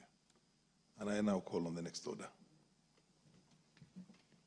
Order number 14, the Public Procurement and Asset Disposal Amendment Bill, National Assembly Bill number 48 of 2024, second reading. Chairperson, Departmental Committee on Finance. National Planning, yes, proceed. Mr. Speaker, I rise to move that the Public Procurement and Asset Disposal Amendment Bill of 2024 be now read a second time. This bill, Honorable Speaker, embodies our commitment to fostering economic inclusivity, promoting local enterprises, and ensuring that public procurement serves as a strategic tool for national development. By addressing, Honorable Speaker, inefficiencies, by introducing clarity and by reinforcing accountability, this amendment bill aligns with best practice globally while tailoring solutions to the unique needs of our nation. Mr. Speaker, public procurement accounts for a significant portion of our gross domestic product, our GDP. As it has been articulated by economists such as Keynesian, government spending is a vital tool for stimulating economic activity. By channeling resources through a fair, transparent, and equitable procurement systems, this bill will not only reduce market inefficiencies, but also be a catalyst for economic growth of our great republic. Clause 4, Honorable Speaker, and Clause 10 reflect on the deliberate effort to integrate local content policies, a cornerstone of industrial development in many emerging economies. Michael Porter on competitive advantage will tell you that this will foster local industries and enhance value addition, build competitive industries, and strengthen the domestic economy. Honorable Speaker, prioritizing local goods and services in procurement is not merely patriotic, but it is economically prudent. Mr. Speaker, the provisions of Clause 11 and related clauses to reserve specific procurement thresholds for local farms, which is a recognition of the structural challenges that are faced by Kenyan contractors. Historically, Kenyan contractors have been sidelined in favor of foreign firms, even for contracts well within the capacity of our local contractors. By reserving contracts that are Kenya shillings 1 billion shillings or less for local firms and ensuring joint ventures for larger contracts, we aim to create a level playing field. This approach, Honorable Speaker, is consistent with the principle of comparative advantage that ensures that domestic firms build expertise in areas where they are best positioned. Moreover, Honorable Speaker, incentivizing joint ventures with a mandatory 30% local participation ensures technology transfer and capacity building. Honorable Speaker, this bill expressly says that contracts that are 1 billion shillings and below shall be reserved to local contractors, unless there is no availability of expertise or technology in Kenya, which the bill envisions there wouldn't. But for contracts that are above 1 billion shillings, we are also making it a requirement that they must enter into a joint venture with a Kenyan firm and get 30% of that venture be owned by Kenya. We are also outlining that there must be technology transfer where we do not have, because we cannot continue to have the hard-earned resources of this country benefiting other people from other countries. We should make sure that the resources of this country, through proper public procurement, remains here, so that they ensure economic growth for our country, Honorable Speaker. This bill, Honorable Speaker, also is seeking to foster transparency and accountability. Transparency, Honorable Speaker, is a linchpin of good governance, as it is outlined in best practices such as the Open Contracting Data Standards, OCDCS. Public procurement systems must prioritize openness and accessibility to curb corruption and inefficiency. By requiring proper documentation and public disclosures, this bill will ensure that there is trust in the procurement process, which is very critical for economic and political stability. Clause 13, which expounds on the clarification of tenders, is a practical measure to eliminate ambiguities that often lead to disputes or unfair practices. If you read clause 22, it underscores the importance of compliance by accounting officers, emphasizing their roles as custodians of public goods. This bill, Honorable Speaker, is restoring the responsibility of procurement, not just on the accounting officer, but the head of the procurement in that particular entity. Because sometimes when mistakes do happen, we see the liability falls on the accounting officer, Honorable Speaker, whereas the procurement has been done by the head of procurement, Honorable Speaker. And secondly, any misappropriate in a tender document, in a tender, Honorable Speaker, will also impose the criminality to the beneficiary of that tender, so that both the beneficiary, the accounting officer, and the officer who breached the law, Honorable Speaker, all become accountable, because these are the custodians of our public funds. On matters of addressing a delayed payment, Honorable Speaker, clause 30 of the bill is seeking to address the chronic issue of delayed payments, a problem that has perpetuated economic stagnation among local contractors. It is disheartening to see every Thursday, Honorable Speaker, businesses being auctioned. And we check the kind of businesses being auctioned. There are people with excavators, there are people with tippers, there are people, and you can tell what kind of business these people do, Honorable Speaker. Delayed payments, Honorable Speaker, not only cripple businesses, but also cripple public trust in government systems. So ensuring that there is timely payment, which is defined here as payment within the quarter, will inject liquidity into the economy and foster a more vibrant entrepreneurial ecosystem. This, Honorable Speaker, will align with the liquidity preference, Honorable Speaker, which highlights the importance of cash flow for sustaining economic activity. Efficient payment systems are not merely administrative reforms, but they are critical economic interventions. Honorable Speaker, this bill is also seeking to expand opportunities for citizen contractors. As I've explained, the proposal to increase maximum contract amount for citizen contractors from 500 million shillings, as currently provided for in the law, to 1 billion shillings is a very significant milestone. This adjustment also reflects an acknowledgement of the evolving capacity of our local firms and their readiness to undertake larger projects that are of benefit to this republic. By therefore aligning procurement laws with these economic realities, we are going to empower our local contractors to scale their operations, to create jobs, and to contribute meaningfully to national development. Honorable Speaker, the bill is also ensuring that public procurement becomes a tool for inclusive growth. The introduction of penalties for individuals who fraudulently register companies on behalf of foreigners is a bold step towards eliminating anti-competitive practices. Monopolies and unfair competition undermine the principles of market economics, as articulated by Adam Smith, if you're a student of economics like me, in the book of Wealth of Nations. This bill, therefore, seeks to promote healthy competition for the benefit of all stakeholders. What you've seen, Honorable Speaker, is we have international companies or international coming to Kenya and registering as local contractors. And they go and pick, we have Chinese contractors who will come, they will pick the IDs of some young people, they register as local contractors, and get to benefit on this contract that should be given to these young people, Honorable Speaker. We've seen in cases where matters have been taken to court, and you see the person who is taken to court as the directors of these particular companies have no knowledge whatsoever about the running of that company, which means it is just somebody else using their identity, Honorable Speaker, to take advantage of the procurement process and benefit. And therefore, this will prohibit that, Honorable Speaker. This bill is also providing for a technology advancement and skills transfer, where we are emphasizing on technology and skills transfer in clause 4 and 10, which is very forward-looking. By leveraging foreign contracts to build local capacity, we ensure that Kenya reaps both immediate and long-term benefits from international collaborations. This policy, Honorable Speaker, will align with the principles of endogenous growth theory, which underscores the role of innovation and knowledge in driving sustainable development. In conclusion, Honorable Speaker, this bill is more than an amendment. It is a statement of intent.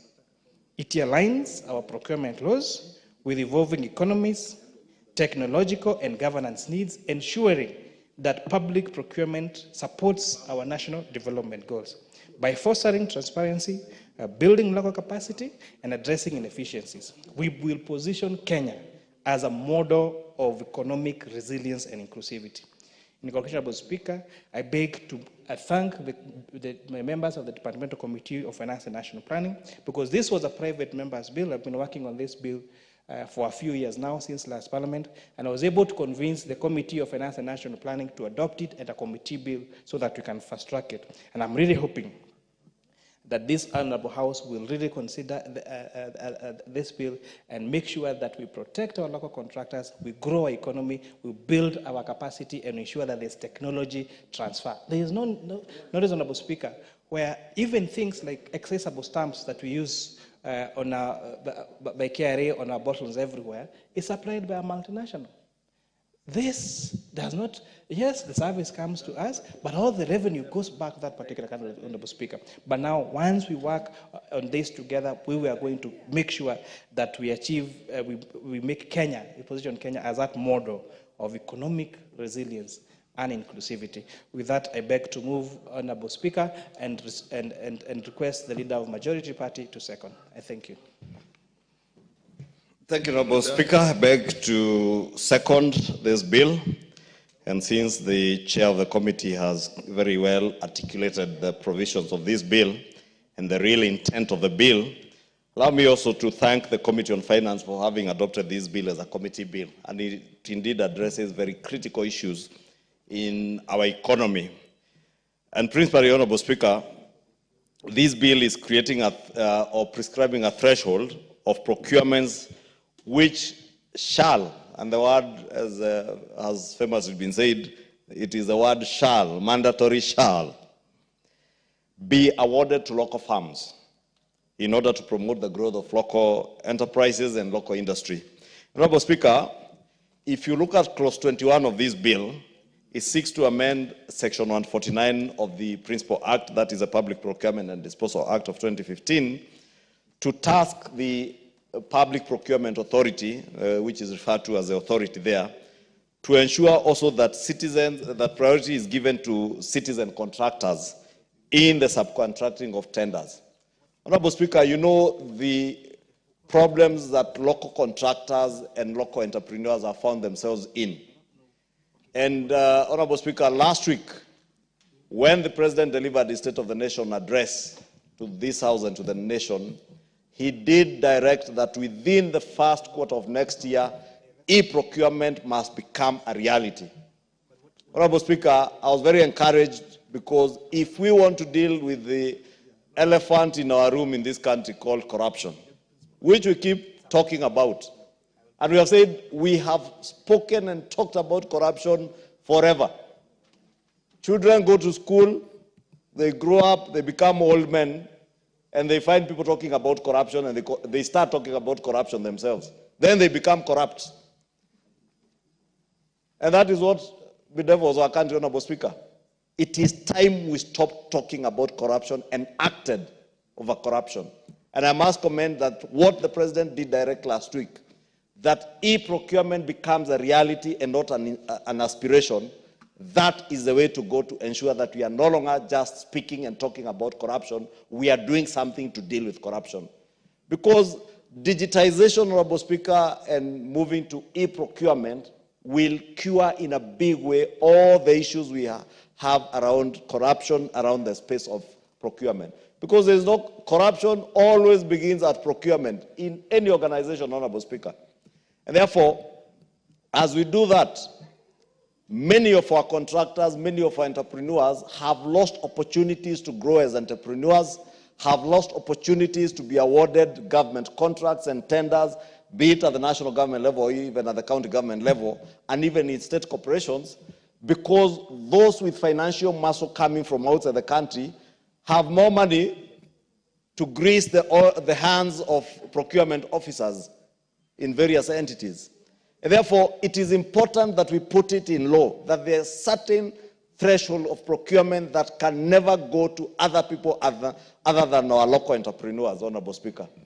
Because we have very many people who have capacity, who are able to contract, but they never get that opportunity. Two, Honorable Speaker, and that's why I had particular mention to clause 21, is you find a situation where you get a huge tender worth hundreds of billions of shillings, and they're subcontractors, but the main contractor who's coming from outside also comes with other subcontractors from their countries. And this is the case, Honorable Speaker, especially in donor-funded projects.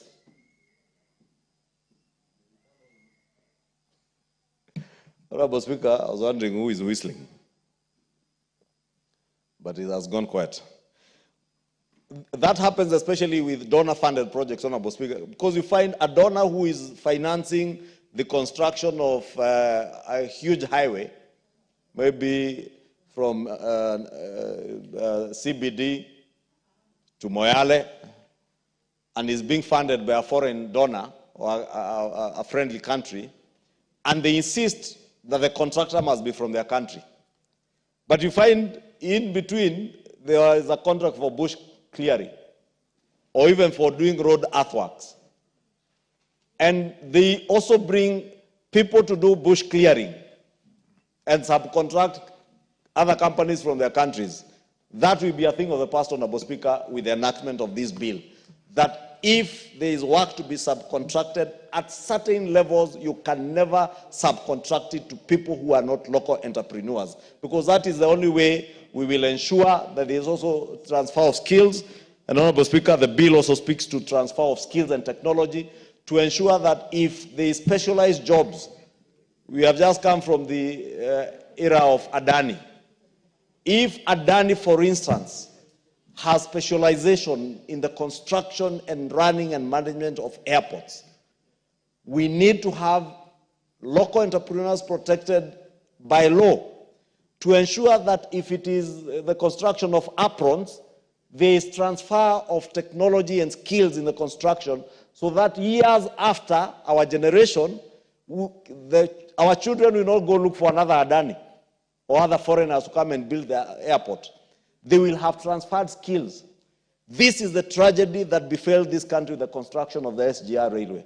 And I remember, Honorable Speaker, because I was here as a member of the Public Investments Committee, part of the things that we insisted on to be done in the report that we tabled before this House was to ensure that there were subcontracts that were being given to local entrepreneurs. But because there was no law, it was just a recommendation of the Parliamentary Committee, it was never done. So today, if we want to extend the railway from where it ends nowhere, somewhere they call the railway to nowhere, in a bush somewhere near Naivasha.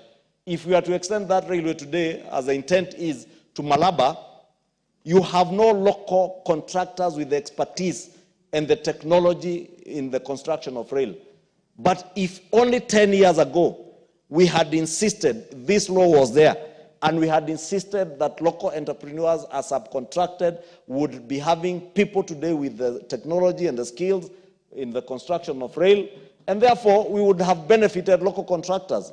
I do hope that by the time we are constructing JKIA, by the time we get a new PPP partner to construct JKIA, this law will be in place. By the time we are doing a new SGR, this law will be in place. By the time we are doing another contract to transmit power, this law will be in place. And whichever other partners come in and they come with skills, there's a process through which that we can transfer skills, we can transfer knowledge, and we empower our local contractors and entrepreneurs, Honorable Speaker. Therefore, I want to support this bill. I don't want to say much to allow others opportunity to speak because the mover did speak in great detail. And also thank the committee for having considered this bill and seen the need to have a bill that protects our local entrepreneurs, one that ensures that we are not giving all government contracts and tenders to outsiders, that we are also encouraging our own people and our entrepreneurs and industry to grow by giving them jobs in government. Honorable Speaker, the greatest spender of resources is government. If enterprises and industries to grow in this country, it must be grown by government in their spending. If we are to check on our rationalize or other manage our foreign exchange reserves and our foreign exchange rate, is to ensure that unlike what is going on, has been going on in the past, that you give contracts, some contracts are given to foreigners, and the people financing them insist on paying them outside this country. And we end up expatriating a lot of our money outside this country. But if we have laws that make sure that many of these, some of these contracts are done by locals, that money will stay in this country. They will employ our local people. Look at this expressway when it was being built. Even handsmen came from foreign countries. Work that could be done by Kenyans. If we had transferred skills and technology to build expressways, those that Kenyans have said, ile barabara ya gorofa. If we had those skills with our local contractors, Honorable Speaker, they will employ our local people, they will employ our own people. And all the money they make will be left in this country to grow our economy. And with that, let me thank the Chair and the Committee on Finance for having brought this bill, and I beg to second, Honorable Speaker.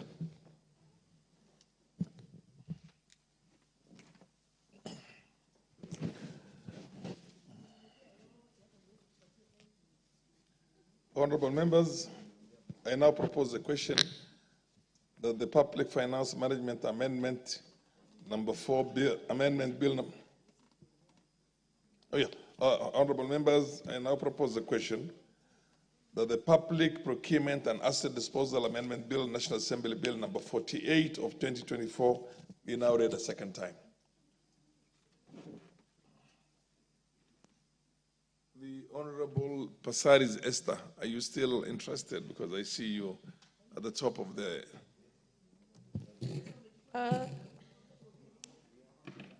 Thank you, Mr. Speaker, for giving me the opportunity.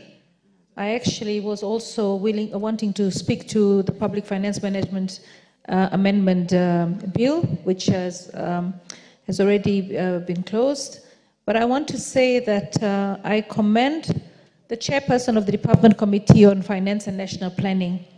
It is important, if we want to actually deal with corruption, that we streamline how we procure. And streamlining how we procure means that we need the right legislation in place. And it's obvious with the kind of corruption we have and the existing pending bills that we have, that there is a problem and a gap in the law. And I commend both the Majority Leader and the Committee of Finance and National Planning for looking at a holistic view to dealing with how government manages its expenses.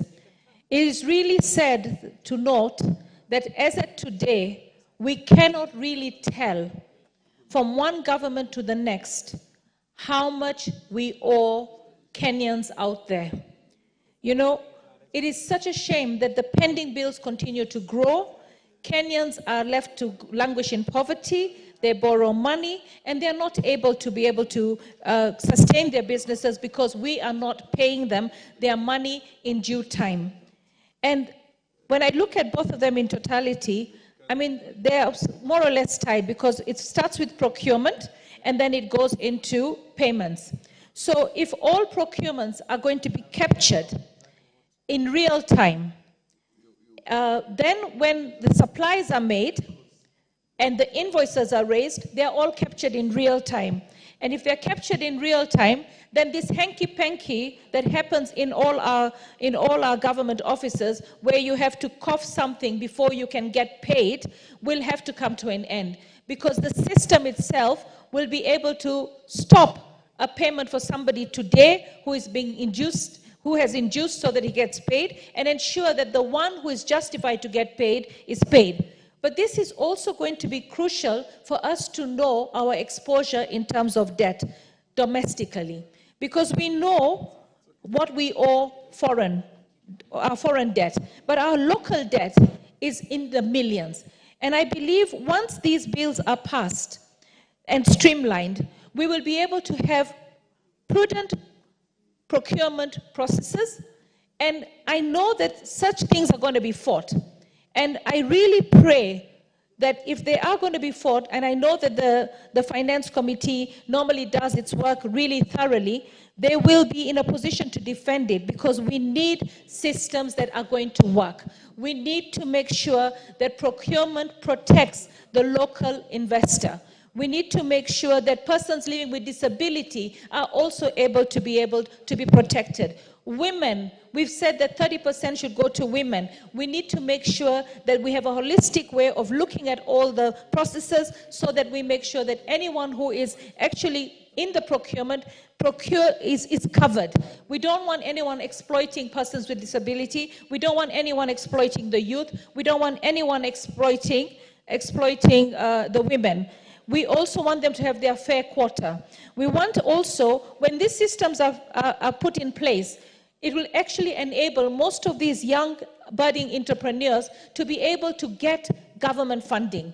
Government funding through financial institutions, because the government LPO will be having some value. Today, a number of banks are not willing to finance government procurements because there is no set system of payment. They have seen so many pending bills, and that have actually not only made the people who go into business not have the money, but they've been financed by financial institutions. So it has a ripple effect of actually making our economy grind to a halt. So when we have these stringent laws in place and the stringent payment policies in place, we will ensure that nobody who has supplied government is having a delay in getting the money. Nobody who is got a procurement LPO has got one that is not backed with the strength of government. Whether it's a devolved government, whether it's the national government, we need to protect the Kenyans who are doing business with government. And the only way to do that is to ensure that we strengthen our laws. So I want to stand here and support the amendments and to thank the committees and the majority leader for coming up with these amendments so that we can strengthen our laws and our financial management as a country. Thank you. The Honorable Mary, MP for Tinderet. Thank you, Mr. Speaker. Mr. Speaker, I want to thank the Chair, Finance Committee and Economic Planning for the National Assembly for this very important bill. This bill goes a long way to promote national development, to promote transparency, to promote competitiveness, and more importantly, to allow local contractors to really thrive. As said by the majority leader, local contractors whose economic muscle is a bit lower than the international contractors have actually been muzzled every other time when the international contractors take up. The bill, I want to just say that this bill is very important. I want to look at clause 4 of the bill. It seeks to amend section 9 of the Act to ensure that the authority monitors and evaluates technology, knowledge, and skills of the transfer programs. Every other time, Mr. Speaker, when an entity is building roads or building airports or even doing a lot of activities in this country, the State Department for TVET, or Technical Education, is supposed to actually liaise with the contractor so that the local skills, the skilled men, the local artisans, the local engineers can appropriately fill into the contractual framework of the foreign contractor. In this case, it will actually make sure that any foreign contractor or any foreign investor comes in and tap into the skills of our country and therefore provide employment to the young men who are in this nation. In clause 5, the bill seeks to amend section 10 of the Act in order to include representative from the Law Society of Kenya or a member of the board. In this particular case, there are so many issues that happen where the laws and the adherence to the local procurement procedures are not taken into. But by allowing a member of the legal profession, a member of the Law Society of Kenya, this one is going to actually allow a lot of good oversight work. Clause 8 of the bill seeks to repeal Section 40 of the Act in order to enable investigations to proceed despite the fact that the issues... I just want to look at Clause 28, Mr. Speaker. In Clause 25 of the bill, it seeks to amend Section 175 of the Act in order to align the provisions of the Act to the Court of Appeal as Organization Administration Act, Procedures Act. At times, we have seen cases going to court, a number of them. And every other time, when a ruling has been done, this will actually reduce a lot of litigations going along amongst many contractual activities, which has costed this country a lot of money. It has caused delays in the construction of works, and at times promotes loss of time, loss of money by litigating on almost every aspect of contractual work. In effect, at times, contractors leave their properties on site and will always attract interest. Mr. Speaker, there is this issue of local contractors. This bill tries to promote, to ensure that any contract of less than 1 billion or up to 1 billion be awarded to local contractors. This will ensure that our local contractors are not competed out of the market by international contractors. As we speak now, the bill recognizes that 500 million shillings, every local contractor can bid up to 500. But because of competition from international contractors, now they have a legroom where they can bid for tenders up to 1 billion shillings, which will promote local business. Honorable Speaker, the issue of e-procurement is very important in our country. It will promote transparency. It will make sure that every procurement, public procurement, will actually be seen on the portal. And the procedures that are there will be transparent, and even all the way from bidding up to the award level. It actually be on the e-platform. And this will actually give our country and even the contractors enough confidence in government procurement procedures. As we speak now, there's a lot of low confidence in government procurement procedures, because every other time, the contractors and those who are bidding will always tend to think that there is a group that is favored by the institution or by the organization against the required procurement procedures.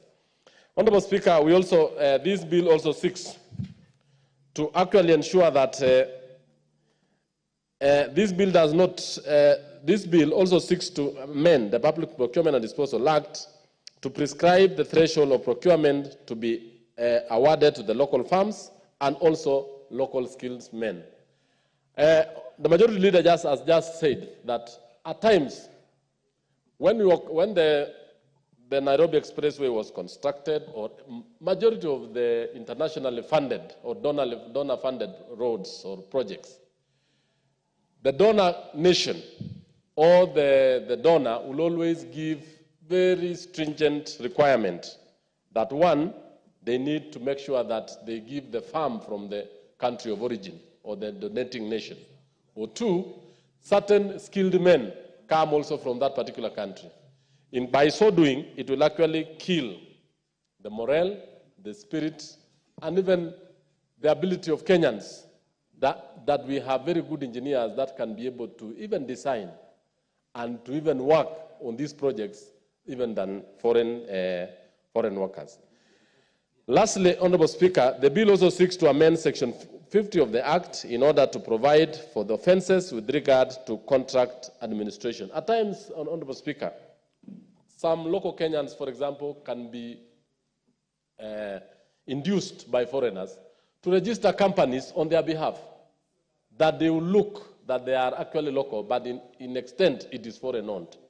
This bill seeks to punish such kind of individuals who will actually want to aid or to actually assist unduly foreign ownership, but locally they register in the name of the local names or local individuals. This bill actually seeks to ensure that if a foreigner is actually registering, then they always try to do partnership with the local contractors. With those many remarks, Honorable Speaker, I support and I ask the House to really support this bill for the good of our country and for the good of the business of the nation. Thank you.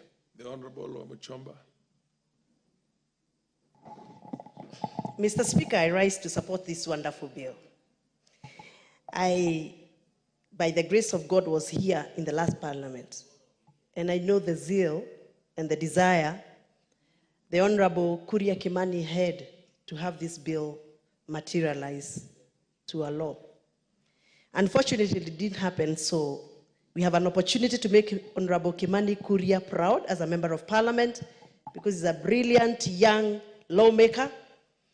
And other than just being the chair of the finance committee, he has heard the cry of very many young entrepreneurs of this country who've been locked out of various lucrative businesses and ventures, especially when it comes to government procurement.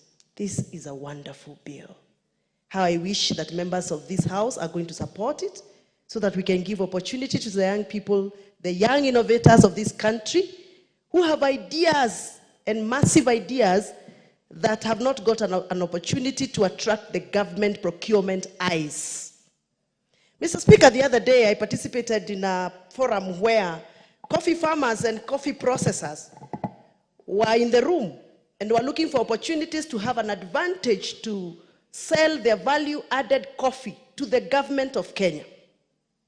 And it's very unfortunate, Mr. Speaker, that a lot of farmers who are doing value addition in this country do not have space in the government procurement processes. It is unfortunate that in any government office you go today, those that procure coffee, they procure coffee that is manufactured outside this country, that is packed out from outside this country and benefits people who are not the primary producers of those products. Mr. Speaker, in the spirit of creating jobs in this country, accommodating as many jobless people in this country, we must be intentional to procure products that are value added in Kenya. And because we do not have that technology transfer, Mr. Speaker, this is a very good bill, because it is giving us ideas of how to make sure that technology that is used in Germany to pack our coffee can be brought here. And in so doing, we employ so many young people who are knowledgeable, skilled enough, but don't have capital. So the idea of technology transfer is something that can convince every member of this House to support this bill. Mr. Speaker, can we ask ourselves why even a tea bag that we consume, even here in Parliament, is most likely not packed in Kenya? Why? And we are the growers of this coffee. Mr. Speaker, can we ask ourselves why even the toothpaste that we use every morning, a commodity that we all use, almost 52 million of us use, is not packed in Kenya? Could we ask ourselves why a toothpick, an item that we all use, a matchbox that we all use, we grow trees? What technology is there to make a toothpick, for heaven's sake? It is because we believed that products that are made and manufactured and packed elsewhere are better than what we can do here. And that is calling for a paradigm shift. We must start thinking and believing in ourselves.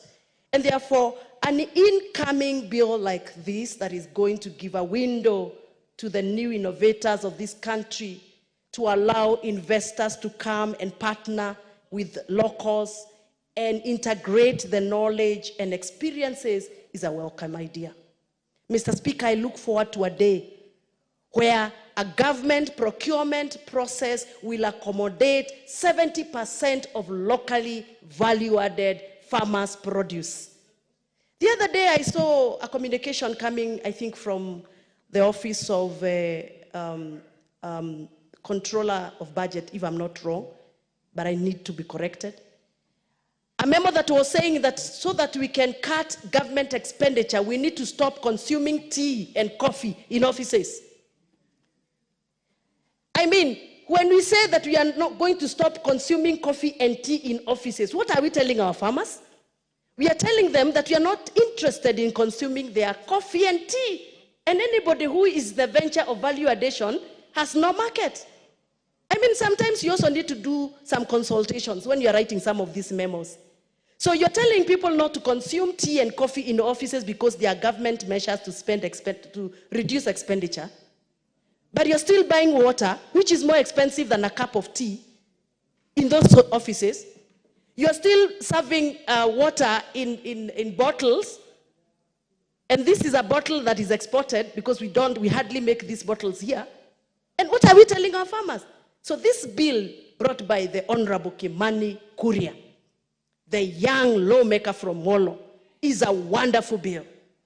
And we must support this bill. For the sake of the young people of this country, we must support this bill. For the sake of the farmers who want to do value addition on honey, and we supply that honey locally, those who want to do value addition in milk, yogurt, and cheese, those who want to add value on coffee, we must support this bill.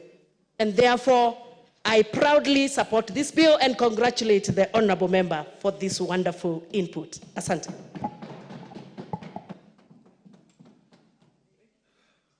The Honorable Mayaka Irene. Thank you, Honorable Speaker. Honorable Speaker, I also stand to support this particular bill. And before I even speak to my points, the Honorable Wamushomba has reminded me, you know, Honorable Speaker, we are a country that rarely celebrates our people. Honorable Wamushomba reminded me of a young man called Richard Turere. Richard, in 2013, was honored in the TED conference because he discovered the lion light, a light that was enabled him to actually chase away lions from humans and from cows without interfering with the environment. And this particular young man was discovered and celebrated outside our country before we even celebrated him. And so, Honorable Speaker, such bills as this particular one enable us to be able to protect our own local resource. Because, Honorable Speaker, so many times we hear Kenyans speak about buy Kenya, build Kenya, but we do not have laws in place that actually seek to protect this. Honorable Speaker, the first particular clause that I really like in this bill is clause 14 that seeks to amend section 9. And why I like this particular one is because it also speaks about technology, because we cannot be protecting our knowledge, our skills without speaking about technology. And the reason why I say this is because we are rapidly moving into that space where technology is a very important aspect. And therefore, Honorable Speaker, if it was my wish and if it was up to me, I would actually ensure that each and every law in this country has an aspect and a component of protecting technology space in our country. But also, we don't have enough time for that. Honorable Speaker, Clause 9, Section 14 that speaks on debarment of international agencies recognized by Kenya shall be considered to have been debarred in Kenya as well. This, Honorable Speaker, is very familiar because it speaks to the other day when we had all this news about Adani being banned in a particular country, and yet we were in the process of actually onboarding them in Kenya until the president did the cancellation of their contract, which was very magnanimous of him. But this seeks to protect that, so that we do not have foreign investors who have been debarred in a different country, us as Kenyans allowing them to work in our country, yet they already been debarred elsewhere. Honorable Speaker, Clause 11, Section 53 speaks of the Act providing that any procurement of less than 1 billion shillings shall be awarded to a local farm. Again, Honorable Speaker, this is very progressive because we have so many local farms that have been affected by this particular laws that were there in the past because they were competing with foreign companies. Honorable Speaker, it even further goes on to say that any foreign farm has to enter into a joint venture procurement with a local farm for not less than 30%. Honorable Speaker, what this actually reminds me of is the other day when we had the WorldCoin inquiry. And one of the issues we were grappling with is that this particular foreign organization had procured the services of Kenyan organizations, but they were still the ones that were actually fully benefiting out of it. And the reason for that is because we did not have laws in place that actually sought to protect the spaces of local investors. So, Honorable Speaker, this is another very good clause.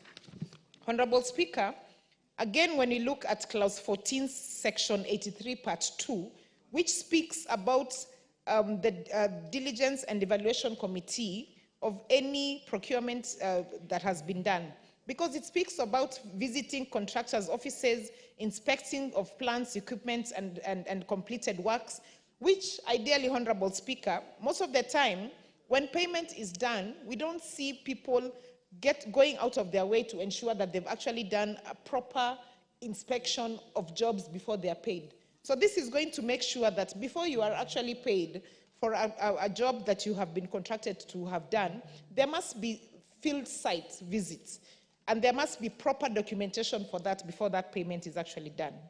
Honorable Speaker, Clause 15, subsection 86 speaks of tenders from subcontracting to foreign companies unless the knowledge, skills, goods, and services is unavailable in the country. Honorable Speaker, for this particular one, I'll probably bring an amendment because I think it should also be the other way. It should also apply the other way around. It shouldn't be just one way.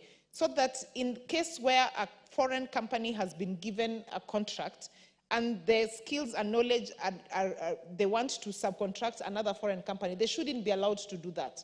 Because this only works one way, but it doesn't also protect any foreign company that has been given a contract beyond 1 billion that seeks to look for services from elsewhere. Honorable Speaker, just so that I may allow other members to speak, I can go on and on and on about all the clauses that are really refreshing and progressive in this particular bill. But for me, the thing that I just want to emphasize on is that once this is passed and it becomes law, that it doesn't become paperwork that is just put on the store and it's not implemented.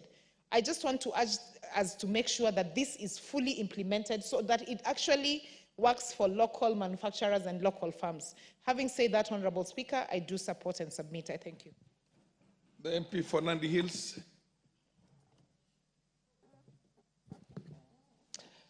Thank you very much, Mr. Speaker. I want to support this bill that has been brought by the Committee of Finance, of course having been sponsored previously by the Chair, Kimani Kuria, which I feel this bill indeed is extremely progressive.